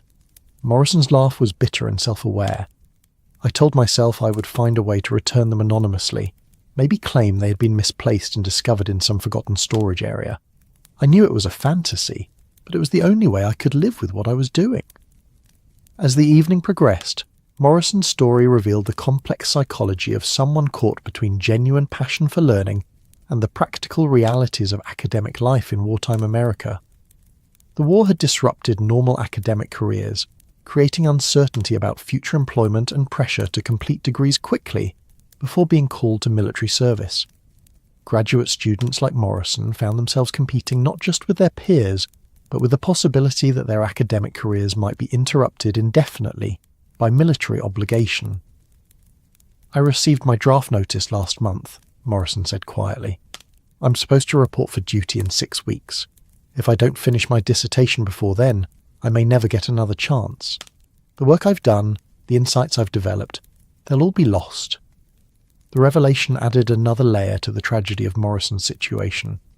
His theft had been motivated not just by scholarly ambition, but by the very real possibility that the war would end his academic career before it had truly begun. The books he had stolen represented not just research materials, but his only chance to complete work that might establish his reputation and secure his future. "Mrs. Pemberton trusted me," Morrison said, his voice breaking slightly with the weight of betrayal he had carried for months.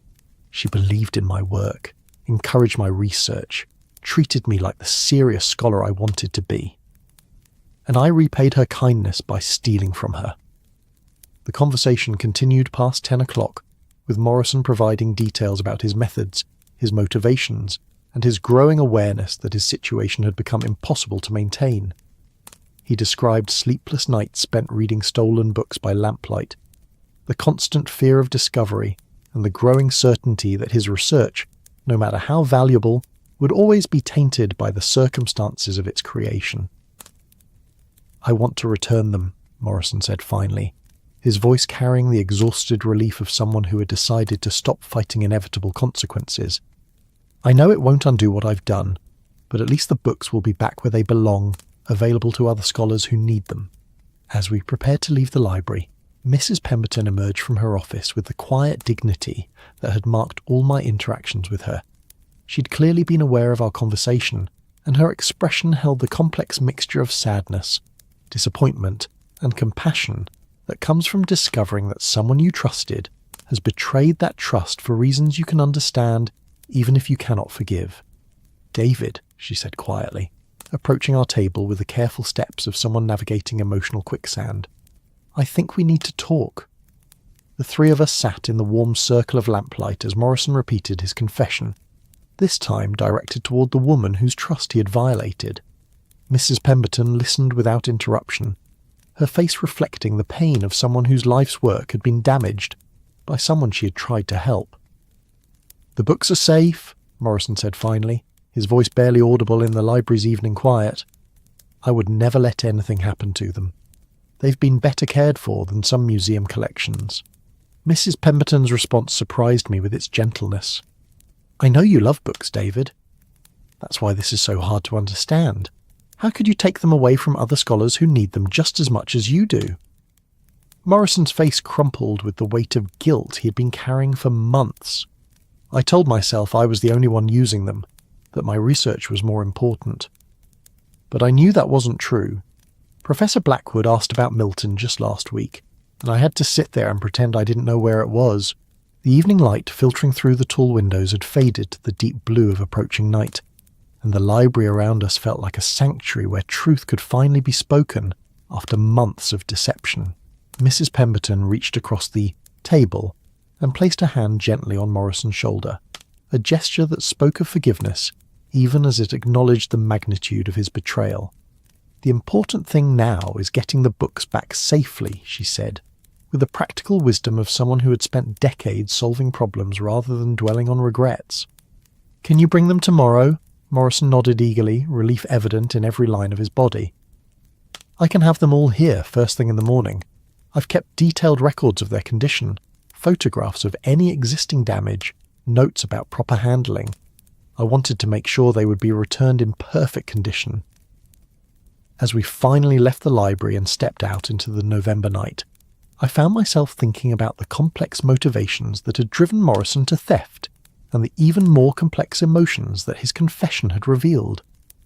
Here was someone who had committed serious crimes out of genuine love for the very things he had stolen, someone whose passion for knowledge had led him to act against his own moral principles. The walk to Morrison's apartment took us through the kinds of neighbourhoods where graduate students and struggling artists made their homes, areas where old brownstones had been divided into small apartments and where the smell of cooking and the sound of multiple languages created an atmosphere of barely controlled chaos. Morrison's building was typical of the type, a 4-story walk-up with narrow stairs and the kind of thin walls that made privacy a luxury few tenants could afford. His apartment was exactly what I had expected, a single room that served as bedroom, study and library, with books stacked on every available surface and papers covering a desk that appeared to have been constructed from a door and 2 sawhorses. But what struck me most was the reverent way he moved through this cramped space, the obvious care with which every book and paper had been arranged. The trunk containing the stolen books sat under his narrow bed like a secret altar.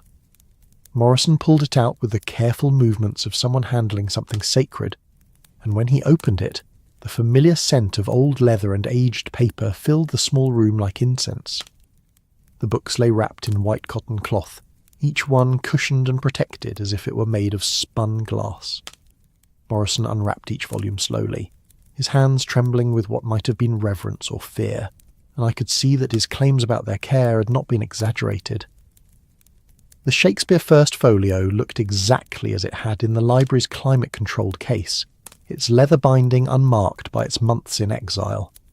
"I read to them sometimes," Morrison said quietly, his voice carrying the embarrassed tone of someone admitting to behaviour he knew others would find strange. "Late at night, when I couldn't sleep, I would take out one of the books and read passages aloud. It felt like having conversations with the authors themselves." As we carefully repacked the books for their return to the library, Morrison's relief was almost tangible. The weight of his secret had been crushing him for months, and the prospect of finally unburdening himself seemed to restore some of the vitality that guilt had drained from him.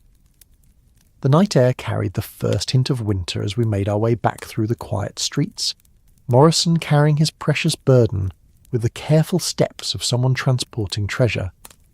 The city around us had settled into its late evening rhythms, and the few people we encountered moved with the purposeful stride of those who had specific destinations in mind. By the time we reached the library, Morrison had begun to speak of his future with something approaching hope. His draft notice still loomed, but the possibility of completing his dissertation honestly, using proper citations and legitimate research methods, seemed to have restored his faith in the value of his work. "I know I'll never be able to publish the insights I gained from having those books at home," he said, as we climbed the library's front steps. "But maybe that's as it should be. Knowledge gained through theft can never be truly legitimate, no matter how brilliant the conclusions might be." The evening ended with the books safely returned to their proper places, Morrison signing a statement acknowledging his theft and his responsibility for any consequences, and Mrs. Pemberton demonstrating the kind of compassionate leadership that made institutions like the Meridian Library possible. As I finally made my way back to the brownstone, I carried with me a complex mixture of satisfaction and sadness. Satisfaction that the mystery had been solved and the books recovered, but sadness for a young scholar whose passion for learning had led him so far astray from the principles he claimed to cherish. The morning after Morrison's confession arrived with the crystalline clarity that sometimes follows emotional storms, as if the very act of truth-telling had cleared the air of impediments to understanding. I woke early in the brownstone, drawn from sleep by the familiar sounds of Fritz beginning his daily orchestration of breakfast, the gentle percussion of knives on cutting boards, the whisper of coffee beginning its patient transformation from bean to elixir, and the soft padding of footsteps as he moved through his domain with the quiet efficiency of someone whose art lay in creating comfort for others. The events of the previous evening had resolved the central mystery of Mrs. Pemberton's missing books, but they had also raised new questions about the broader implications of Morrison's methods and motivations. As I dressed and prepared to face the day, I found myself thinking not about what had been stolen, but about how it had been stolen. The sophisticated understanding of book authentication that Morrison's substitution method had required, and the network of skills and knowledge that must exist to support such deceptions. Wolfe was already in the kitchen when I arrived, a mountain of yellow silk and focused attention bent over what appeared to be a particularly challenging crossword puzzle. The morning light streaming through the windows caught the steam rising from his coffee cup and created patterns of shadow and illumination that transformed even this most domestic of scenes into something approaching art. "Archie," he said without looking up from his puzzle, "I trust young Mister. Morrison's conscience proved as fragile as his moral reasoning." "Completely collapsed," I replied, settling into my chair and accepting the coffee that Fritz placed before me, with a kind of timing that suggested supernatural awareness of human needs. All 17 books recovered, full confession obtained, and Mrs. Pemberton displaying the kind of Christian charity that makes atheists reconsider their position. Wolfe's grunt indicated satisfaction with this resolution, but his expression suggested that his remarkable mind was already moving beyond the specific case toward larger questions. He set aside his crossword puzzle and gave me his full attention, his dark eyes reflecting the morning light with the focused intensity that meant serious analysis was about to begin. "The method interests me more than the motive," he said, reaching for a piece of toast that Fritz had prepared with the precise attention to browning that elevated simple bread into culinary art. "Mr. Morrison's substitution technique suggests a more sophisticated understanding of book authentication than one might expect from a graduate student in political philosophy." This had occurred to me as well during my walk home the previous evening. Morrison's ability to create convincing temporary substitutes for rare books implied knowledge of paper aging, binding techniques, and the subtle visual cues that experts use to distinguish genuine antiques from modern reproductions. Where had he acquired such specialized knowledge, and what did its existence suggest about the broader world of rare book fraud? "I think," Wolfe continued, spreading marmalade on his toast with the deliberate care of someone who believed that even simple acts deserved complete attention, "that we should investigate the technical aspects of Mr. Morrison's deception. Not for the sake of this case, which is resolved, but for our own education in the methods by which bibliographic fraud is accomplished. The idea appealed to my curiosity about the criminal arts and the way seemingly honest activities could be perverted to dishonest ends. After breakfast, I set out to explore the network of craftsmen, suppliers, and specialists who might unknowingly have contributed to Morrison's to create convincing book forgeries. My first stop was Bleecker Street Paper Company, a small shop in Greenwich Village that specialised in providing materials for artists, bookbinders, and the kind of craftspeople who still practiced trades that had been old when Gutenberg was young. The shop occupied the ground floor of a narrow building that leaned against its neighbours like an elderly scholar requiring support, and the windows displayed an array of papers in textures and colours that spoke of methods and traditions stretching back centuries. The proprietor was a woman of perhaps 50 named Sarah Chen, possibly related to Miss Chen from the library, though I didn't inquire, whose hands bore the permanent stains of someone who worked daily with inks and dyes. Her shop was a wonderland of textures and scents, handmade papers from Japan that felt like silk beneath the fingers, Italian marbled, papers that seemed to contain entire universes in their swirling patterns, and practical stocks of writing paper, blotting paper, and the specialised materials that bookbinders used to create and repair volumes that might last for centuries. "You'd be surprised," Mrs. Chen said when I explained my interest in tea, "the technical aspects of aging paper. How many people want to make new things look old? Art students working on historical projects, theatre people creating props, collectors who want to repair damaged books without the repairs being obvious." She led me through her shop, pointing out the various techniques and materials used to give modern paper the appearance and texture of age. There were chemical baths that could yellow white paper to look like parchment that had survived centuries, techniques for creating the kind of foxing, those brown spots that appeared on old paper that marked genuine antiquity, and methods for breaking down the fibres in new paper to give it the soft texture that came naturally with time. "The key," Mrs. Chen explained, running her fingers along a sheet of paper that looked genuinely ancient despite being less than a week old, "is understanding that aging isn't just about colour. Old paper feels different, smells different, responds to light differently. A really good forgery has to fool all the senses, not just the eyes." The technical details she described were fascinating and disturbing in equal measure. Modern chemistry and an understanding of how materials age naturally could be combined to create papers that would fool all but the most sophisticated experts. The process required time, skill, and considerable knowledge of historical papermaking techniques, but it was clearly within the reach of someone with Morrison's intelligence and academic resources. My afternoon was spent in a very different environment, visiting the workshop of Giuseppe Torriani, a master bookbinder whose shop on the Lower East Side served collectors and institutions throughout the city.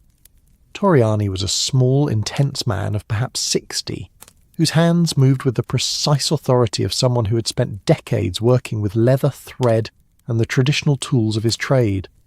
His workshop was a museum of bookbinding history, with tools that range from medieval bone folders to modern finishing presses, and examples of his work that demonstrated mastery of techniques dating back to the Renaissance.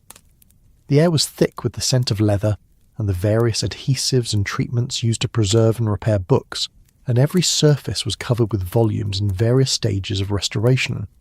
"Ah, you ask about forgery," Torriani said when I explained my interest, his slight Italian accent adding music to words that carried obvious passion for his craft. "It is a terrible thing to use these beautiful techniques for dishonest purposes. But yes, I have seen it. People who learn enough to fool those who know little, but not enough to fool those who know much." He showed me examples of his restoration work, pointing out the subtle differences between legitimate repair and deceptive alteration. A book's binding could be aged artificially using techniques similar to those used on paper: chemical treatments, careful application of wear patterns, and the skilled reproduction of traditional construction methods. But as with paper forgery, the key lay in understanding not just how things looked, but how they felt, smelled, and responded to handling. "The young man you describe," Torriani said thoughtfully, He would need to understand leather, thread, adhesives, all the materials we use. But more important, he would need to understand time, how things change, how wear patterns develop, how repairs show their age.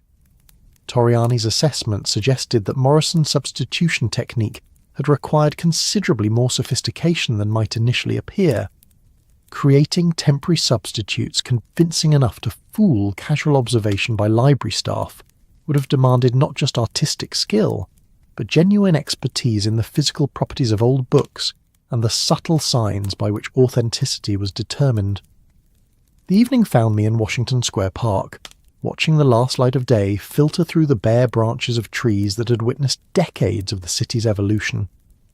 The park was nearly empty at this hour, occupied mainly by chess players hunched over their boards in the fading light, and the occasional student from nearby New York University hurrying toward destinations that promised warmth and illumination. I had arranged to meet Morrison here, drawn by curiosity about the technical aspects of his deception and by a growing appreciation for the complexity of what he had accomplished. The previous evening's confession had revealed the emotional and moral dimensions of his crime, but I wanted to understand the practical knowledge that had made his substitution method possible. Morrison arrived precisely on time, carrying the same worn leather satchel that had been his constant companion at the library. But this evening he moved with a different energy. The weight of his secret had been lifted, and despite facing uncertain consequences for his actions, he seemed more vital and present than I had ever seen him. "Mr. Goodwin," he said, settling onto the park bench beside me, with the easy manner of someone who no longer had anything to hide. "I wasn't sure you'd want to continue our conversation after last night. I'm curious about the technical side," I admitted. "How did you learn enough about bookbinding and paper treatment to create convincing substitutes?" Morrison's smile was rueful but genuine. 3 years of graduate school teaches you to become an expert in anything you need to know. When I realised I would need to create temporary substitutes, I approached it like any other research project. He described a process that had taken months of careful study and experimentation. Using the university's library and the resources of the art department, he had taught himself the basics of paper aging, bookbinding, and the subtle arts of making new things appear old. His academic training had served him well. He approached forgery with the same methodical thoroughness he brought to his dissertation research. "The hardest part wasn't making things look old," Morrison explained, his voice carrying the enthusiasm of someone discussing a particularly challenging intellectual problem. "It was understanding how genuine age differs from artificial aging. Old books don't just look different. They feel different, smell different, even sound different when you turn the pages." He had spent hours in libraries and museums, studying not just the books themselves, but the way experts handled and evaluated them. He learned to recognise the subtle signs that distinguish genuine antiquity from clever reproduction. The way old leather developed its patina, how historical inks faded in patterns that could be predicted but not easily duplicated, and the complex interplay of factors that gave genuinely old books their unique character. "I never intended to become an expert at forgery," Morrison said, his voice carrying both pride in his craftsmanship and shame at its application. "But once I started, I found it fascinating.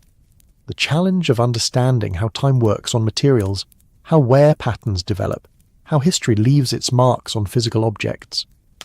As we talked, the park around us settled into evening quiet, and the city's lights began to create new patterns of illumination and shadow. Morrison described the specific techniques he had used for each substitute book, the research required to understand historical binding methods, and the careful attention to detail that had made his deceptions convincing enough to fool casual inspection. "Milton was relatively simple," he explained. "Paradise Lost has been reprinted so many times that finding a leather-bound edition from the right period wasn't difficult. I just had to age it appropriately and make sure the dimensions matched. The Shakespeare First Folio had presented a much greater challenge. Few modern reproductions existed, and those that did were easily recognisable to experts." Morrison had been forced to create his substitute almost entirely from scratch, using historical binding techniques and materials that matched those used in the 17th century. I spent 2 months working on that substitute, he said, with the evident satisfaction of someone describing a particularly successful project. Hand-setting type, aging paper, learning period binding techniques. By the time I was finished, it would have fooled anyone who didn't examine it closely. The technical expertise Morrison had developed was impressive and troubling in equal measure. His academic training had given him the research skills necessary to master complex crafts. His financial desperation had provided motivation, and his access to university resources had supplied the materials and equipment needed to create sophisticated forgeries. What troubles me, Morrison continued, his voice growing more thoughtful as the conversation progressed, is how much I enjoyed the technical challenge. Even now, knowing that what I did was wrong, I take pride in the craftsmanship that went into those substitutes. The conversation continued as darkness settled fully over the park, and Morrison revealed the extent of his transformation from struggling graduate student to accomplished forger. He had developed not just technical skills, but an understanding of the psychology of authentication, the ways in which experts' expectations could be influenced, the importance of context in determining how closely books would be examined, and the subtle art of creating deceptions that work just well enough for their intended purpose. I learned that most authentication happens at a glance, Morrison explained. People see what they expect to see, especially in familiar environments. As long as my substitutes looked right from a distance and felt approximately correct when handled, they served their purpose. As our conversation wound toward its conclusion, I found myself with mixed feelings about Morrison and his crimes. His theft of the library's treasures was inexcusable, but his confession had revealed someone whose love of learning had led him into territory far more complex than simple burglary.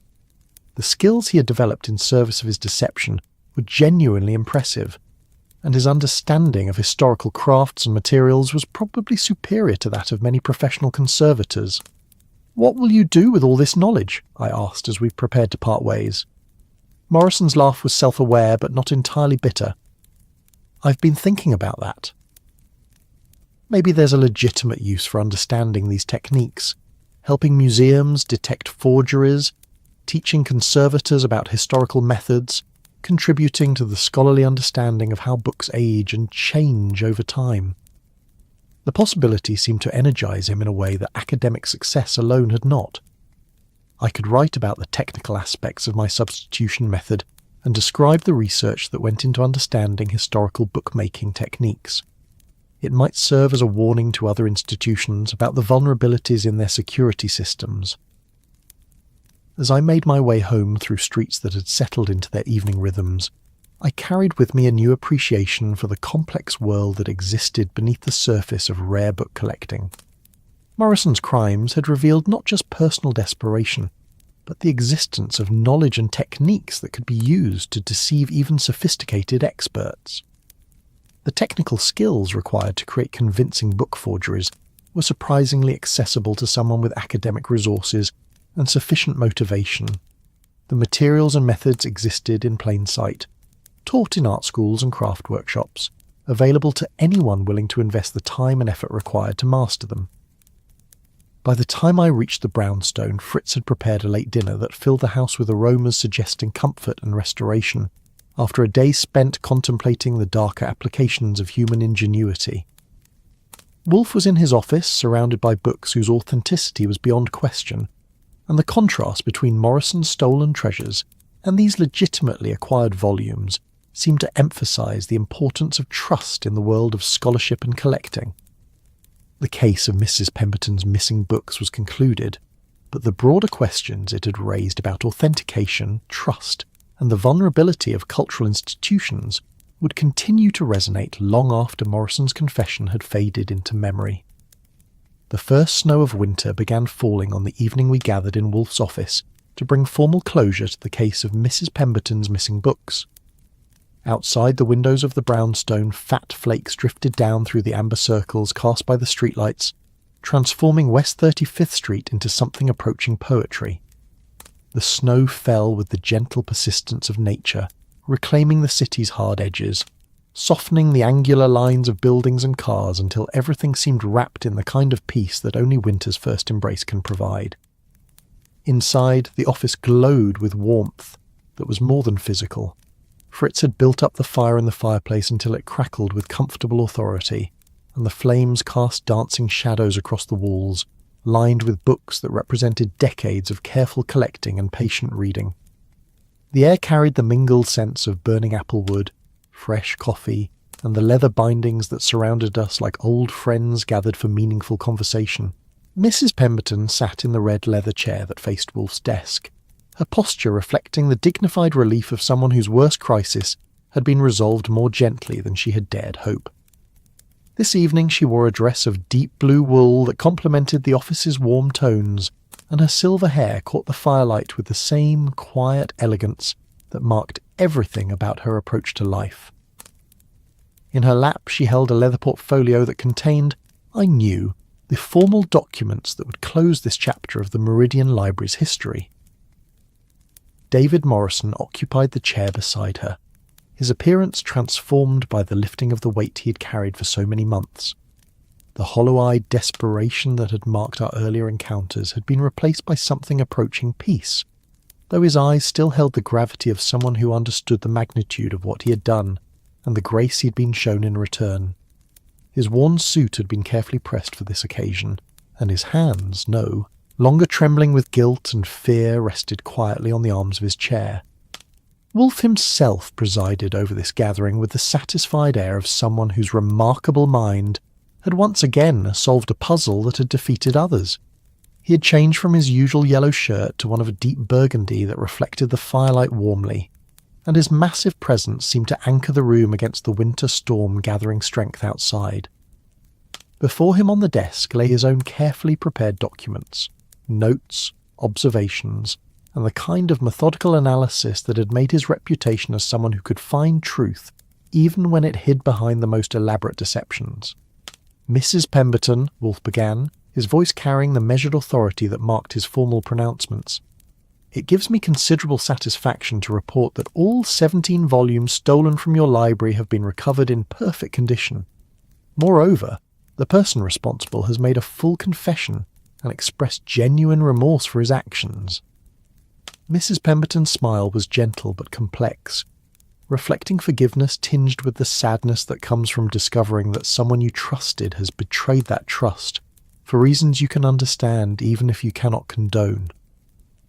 Mr. Morrison has already apologized more thoroughly than necessary, she said, her voice carrying the warmth of someone whose nature inclined toward compassion rather than condemnation. What matters now is ensuring that nothing like this happens again. The conversation that followed was unlike any other resolution to a criminal case I had witnessed in my years with Wolfe. Instead of accusations and punishments, we found ourselves engaged in something approaching a seminar on the nature of knowledge, trust, and the responsibilities that come with access to humanity's cultural treasures. Morrison had prepared a detailed account of his methods, motivations, and the technical knowledge he had acquired in service of his deception. But rather than simply confessing to theft, he had transformed his experience into a kind of scholarly paper that analysed the vulnerabilities in library security systems and proposed methods for preventing similar crimes in the future. I spent months learning techniques that could be used to deceive even sophisticated collectors, Morrison said, his voice carrying the complex mixture of pride and shame that had marked all his reflections on his criminal expertise. But I also learned how those same techniques could be detected and prevented by people who understood them. He had brought with him examples of his substitute books, not the crude imitations I had expected, but sophisticated forgeries that demonstrated genuine mastery of historical bookbinding and paper treatment techniques. Seeing them displayed in Wolfe's office, surrounded by authentically old volumes, made their quality even more impressive and disturbing. The key insight, Morrison continued, opening his portfolio to reveal detailed notes and photographs, is that authentication depends more on context and expectation than most people realize. In a trusted environment like the Meridian, books are rarely subjected to the kind of intensive examination that would reveal sophisticated forgeries.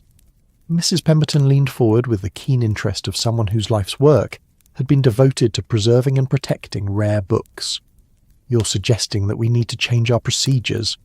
"Not dramatically," Morrison replied, his academic training evident in the organised way he presented his conclusions, but certain simple precautions, regular detailed inventories, random authentication checks, better training for staff in recognising signs of forgery, could make this kind of theft much more difficult.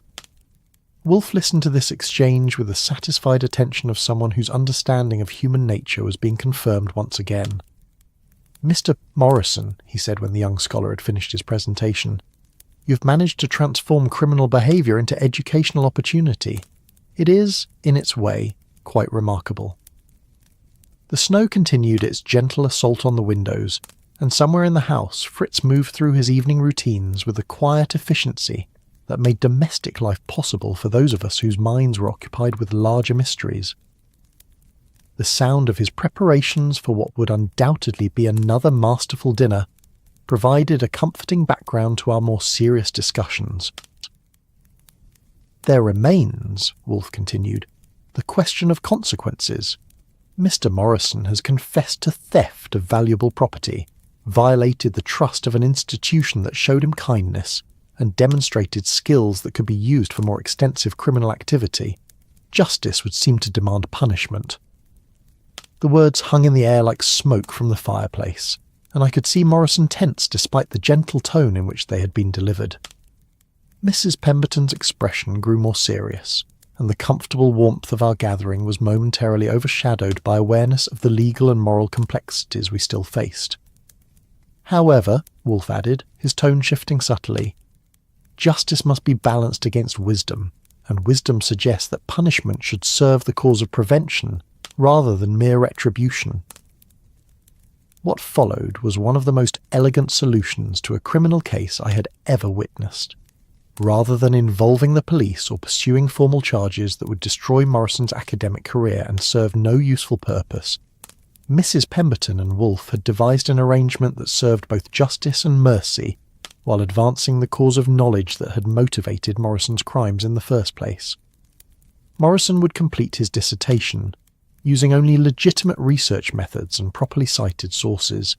His insights into rare book authentication and security would be incorporated into a scholarly paper that would be published under the joint authorship of himself and Mrs. Pemberton, contributing to the professional literature in a way that might prevent similar crimes at other institutions.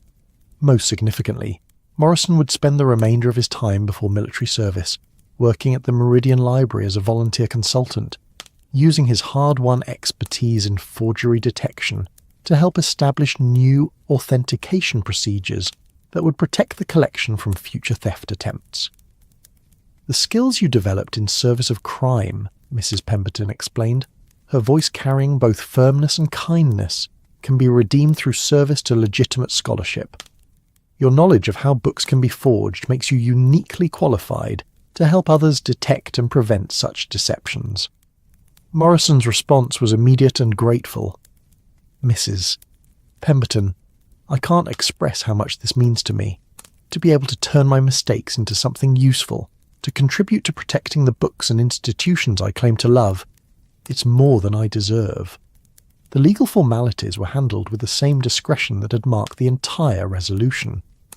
Morrison signed documents acknowledging his theft and accepting responsibility for any future consequences, while Mrs. Pemberton signed statements confirming the return of all stolen property and her willingness to work with Morrison on educational initiatives rather than pursue criminal charges. "There is one condition," Wolfe added, as the documents were being signed. "Mr. Morrison must never again have unsupervised access to rare books or manuscripts. His expertise in forgery makes him too valuable as a consultant to be trusted as a custodian." It was a reasonable restriction that Morrison accepted without protest, understanding that trust, once broken, could be rebuilt only slowly and with constant vigilance. As the evening progressed, our conversation moved from the specifics of Morrison's case to broader questions about the nature of scholarship, the responsibilities of institutions that preserve cultural treasures, and the complex motivations that drive people to dedicate their lives to the pursuit of knowledge. Morrison spoke eloquently about his genuine passion for understanding the development of human thought across centuries, describing insights he had gained not just from his stolen books, but from the months of anxiety and guilt that had followed their theft.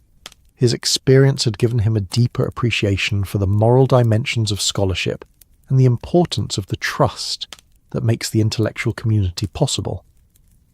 "I learned that knowledge gained through deception is ultimately worthless," he said, his voice carrying the conviction of someone whose beliefs had been tested by experience. "Even if my insights were brilliant, they could never be fully legitimate because they were built on a foundation of betrayal." Mrs. Pemberton nodded with the understanding of someone who had spent decades thinking about the relationship between knowledge and character. "Books are more than repositories of information," she said quietly. "They are trust made physical, trust between authors and readers, between institutions and scholars, between past and present. When that trust is violated, the entire enterprise of learning suffers." The fire had settled into a steady glow that filled the office with warmth while the snow continued its gentle transformation of the world outside. Fritz appeared periodically to refresh our coffee and tend the fire, his presence a reminder of the domestic comforts that made intellectual pursuits possible. Wolfe, who had been listening to our discussion with the patient attention he brought to all questions that engaged his remarkable mind, leaned back in his chair and offered his own observations on the case and its resolution. "Crime," he said in the measured cadence that marked his philosophical pronouncements, "is often the perversion of legitimate desires. Mr. Morrison's theft grew out of genuine love for learning, just as many financial crimes grow out of legitimate needs for security. The challenge for justice is to address the underlying desires in ways that serve rather than subvert the social good." He gestured toward the documents that would formalize Morrison's redemptive service to the library. "In this case, we have transformed criminal expertise into institutional protection. Mr. Morrison's knowledge of forgery techniques will serve to prevent future crimes, and his experience with the moral complexities of scholarly desire will make him a more effective guardian of academic integrity." As our gathering drew toward its close, I found myself reflecting on the unusual nature of the case we had just resolved. Unlike most of the crimes that brought clients to Wolfe's door, this one had been solved not through the exposure of hidden villainy, but through the careful untangling of complex motivations and the discovery of redemptive possibilities within criminal behaviour. Morrison's theft had been wrong, but it had grown out of authentic scholarly passion rather than simple greed.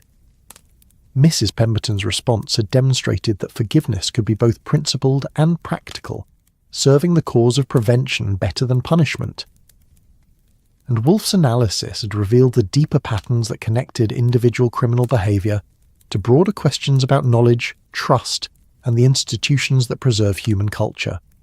The snow had intensified while we talked, and by the time Mrs. Pemberton and Morrison prepared to leave, the street outside had been transformed into something approaching a winter wonderland. The harsh edges of the city had been softened by nature's gentleness, and the light from windows and street lamps created a warm glow that seemed to promise peace and renewal. "Thank you," Mrs. Pemberton said as she gathered her coat and portfolio, "both of you for handling this with such wisdom and discretion. The Meridian Library is fortunate to have friends who understand that protecting books means protecting the trust that makes scholarship possible." Morrison's departure was more complex, carrying as it did the weight of genuine transformation and the uncertainty of military service that loomed in his immediate future. But his handshake was firm and his eyes clear, suggesting someone who had found a way to live with his mistakes while working to redeem them through service to the ideals he had temporarily betrayed. After they had gone, Wolfe and I sat in comfortable silence before the dying fire, each lost in thoughts prompted by the evening's conversations. Outside, the snow continued its patient work of transformation, and the city settled into the kind of quiet that winter sometimes brings to even the most restless places. "Satisfactory," Wolfe said finally, reaching for the brandy that Fritz had left warming beside his chair. "Crime solved, property recovered, criminal reformed, and institution protected. It is rare that justice can be served so completely while causing so little pain." I agreed, though I found myself thinking about the broader questions the case had raised about the vulnerability of cultural institutions and the complex motivations that drive people to violate trust in service of higher loyalties. Morrison's story was unusual in its sophistication, but the underlying tensions between individual need and institutional responsibility were probably more common than most people realised. The fire settled into embers that glowed like captured starlight, and the snow outside had created a world that seemed both familiar and transformed. In the morning, the stolen books would resume their patient service to scholarship. Morrison would begin his work as a reformed expert in the detection of forgery, and Mrs. Pemberton would continue her lifelong mission of preserving humanity's written heritage. But for now, in the warmth of Wolfe's office with the winter storm creating beauty outside our windows, it was enough to appreciate the rare satisfaction that comes when justice serves not just the cause of punishment, but the larger purpose of human flourishing. The books on their shelves around us seemed to whisper their approval, ancient voices joining in celebration of truth discovered and wisdom applied with both firmness and compassion. As I finally prepared to retire for the evening, I carried with me the peaceful certainty that comes from work well done and mysteries solved in ways that serve the cause of knowledge rather than merely satisfying curiosity. The case of Mrs. Pemberton's missing books would join the long list of puzzles that Wolfe's remarkable mind had unravelled, but it would be remembered as one where the solution had been as elegant as the crime had been complex. The snow continued falling into the night, covering the city with the kind of beauty that makes even cynics believe in the possibility of redemption and renewal. That's our story tonight. Are you drifting off under the starlit skies of Tokyo, the timeless charm of Rome, the lantern-lit calm of Bangkok, or the ocean breeze of Cape Town? If this tale brought you calm like the episode and subscribe for more nights like this, let the silence surround you. Let your dreams carry you far. Sleep gently now, wherever you are in this wide and wondrous world.